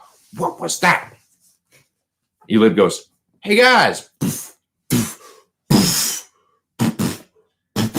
Like he said, what the fuck was that? And he went to wrestle. He become wrestle. Yeah. Reem and Verdum fight, sketchy performances. Volkov's best win is probably Verdum, and Reem already beat him twice. Yeah, Verdum is kind of like, he's kind of shot then. He was like Verdum was just a shell of Verdum at that point. Like he's not, like Verdum is kind of done. And that shows you how done fucking Gustafsson is. As a 220, seeing Stipe live take those shots and bobbing, weaving out. Dude, some of them, yeah, like Stipe fought a great fight. And like no one can ever take that performance away from him because that's when Francis was like, he looked undefeatable. It's like, no, Francis is going to, it's a foregone conclusion. Francis is going to knock him out. and he almost did. He almost did, and I think that this time he's gonna pick up where he left off, because I think Stipe is just gonna be just a little bit slower, and Francis's speed won't have really dipped off at all. That's kind of how I see it going. But I could be wrong, man. Francis could. Stipe to me, other than Overeem and Blades, he has the nastiest ground and pound. Unfortunately, yeah, the way he knocked out our boy Overeem, that was nasty. That Stipe did him nasty, did him dirty. But yeah, so Stipe is really fucking good. He's definitely the better overall fighter, but sometimes a better overall fighter doesn't win. And Francis, it just takes one, man. Just because he didn't get knocked out this time does not mean that the next clean one he get. Francis has a really good chance of catching him clean again. And after, dude, it's not like Stipe had just like was just fresh. Like he went through the Francis fight and then was just like la di da di da. Like, no, he went through the trilogy with DC. Like, he got knocked out the first time and went through 2 tough fights where he was taking damage in both of the second and the third DC fight, even when he won them both. So yeah, I like Francis there. All right. Yeah, Prime, yeah. It's not like Francis didn't catch Stipe in the first. Stipe ate it, and most have been knocked out. Yeah, Stipe's the heavyweight goat, man, for sure. The slow motage, yeah, it's insane. It's insane. His head movement was nice in the fight, not so much in the Cormier fight. Yeah, and he's, like I said, he's taking a lot of damage between that first Francis fight now, and I think Francis is just going to polish him off. But we'll see, man. All right, well, let me, Madam, would you like to give the people some final thoughts? She said, "Nah, fuck y'all."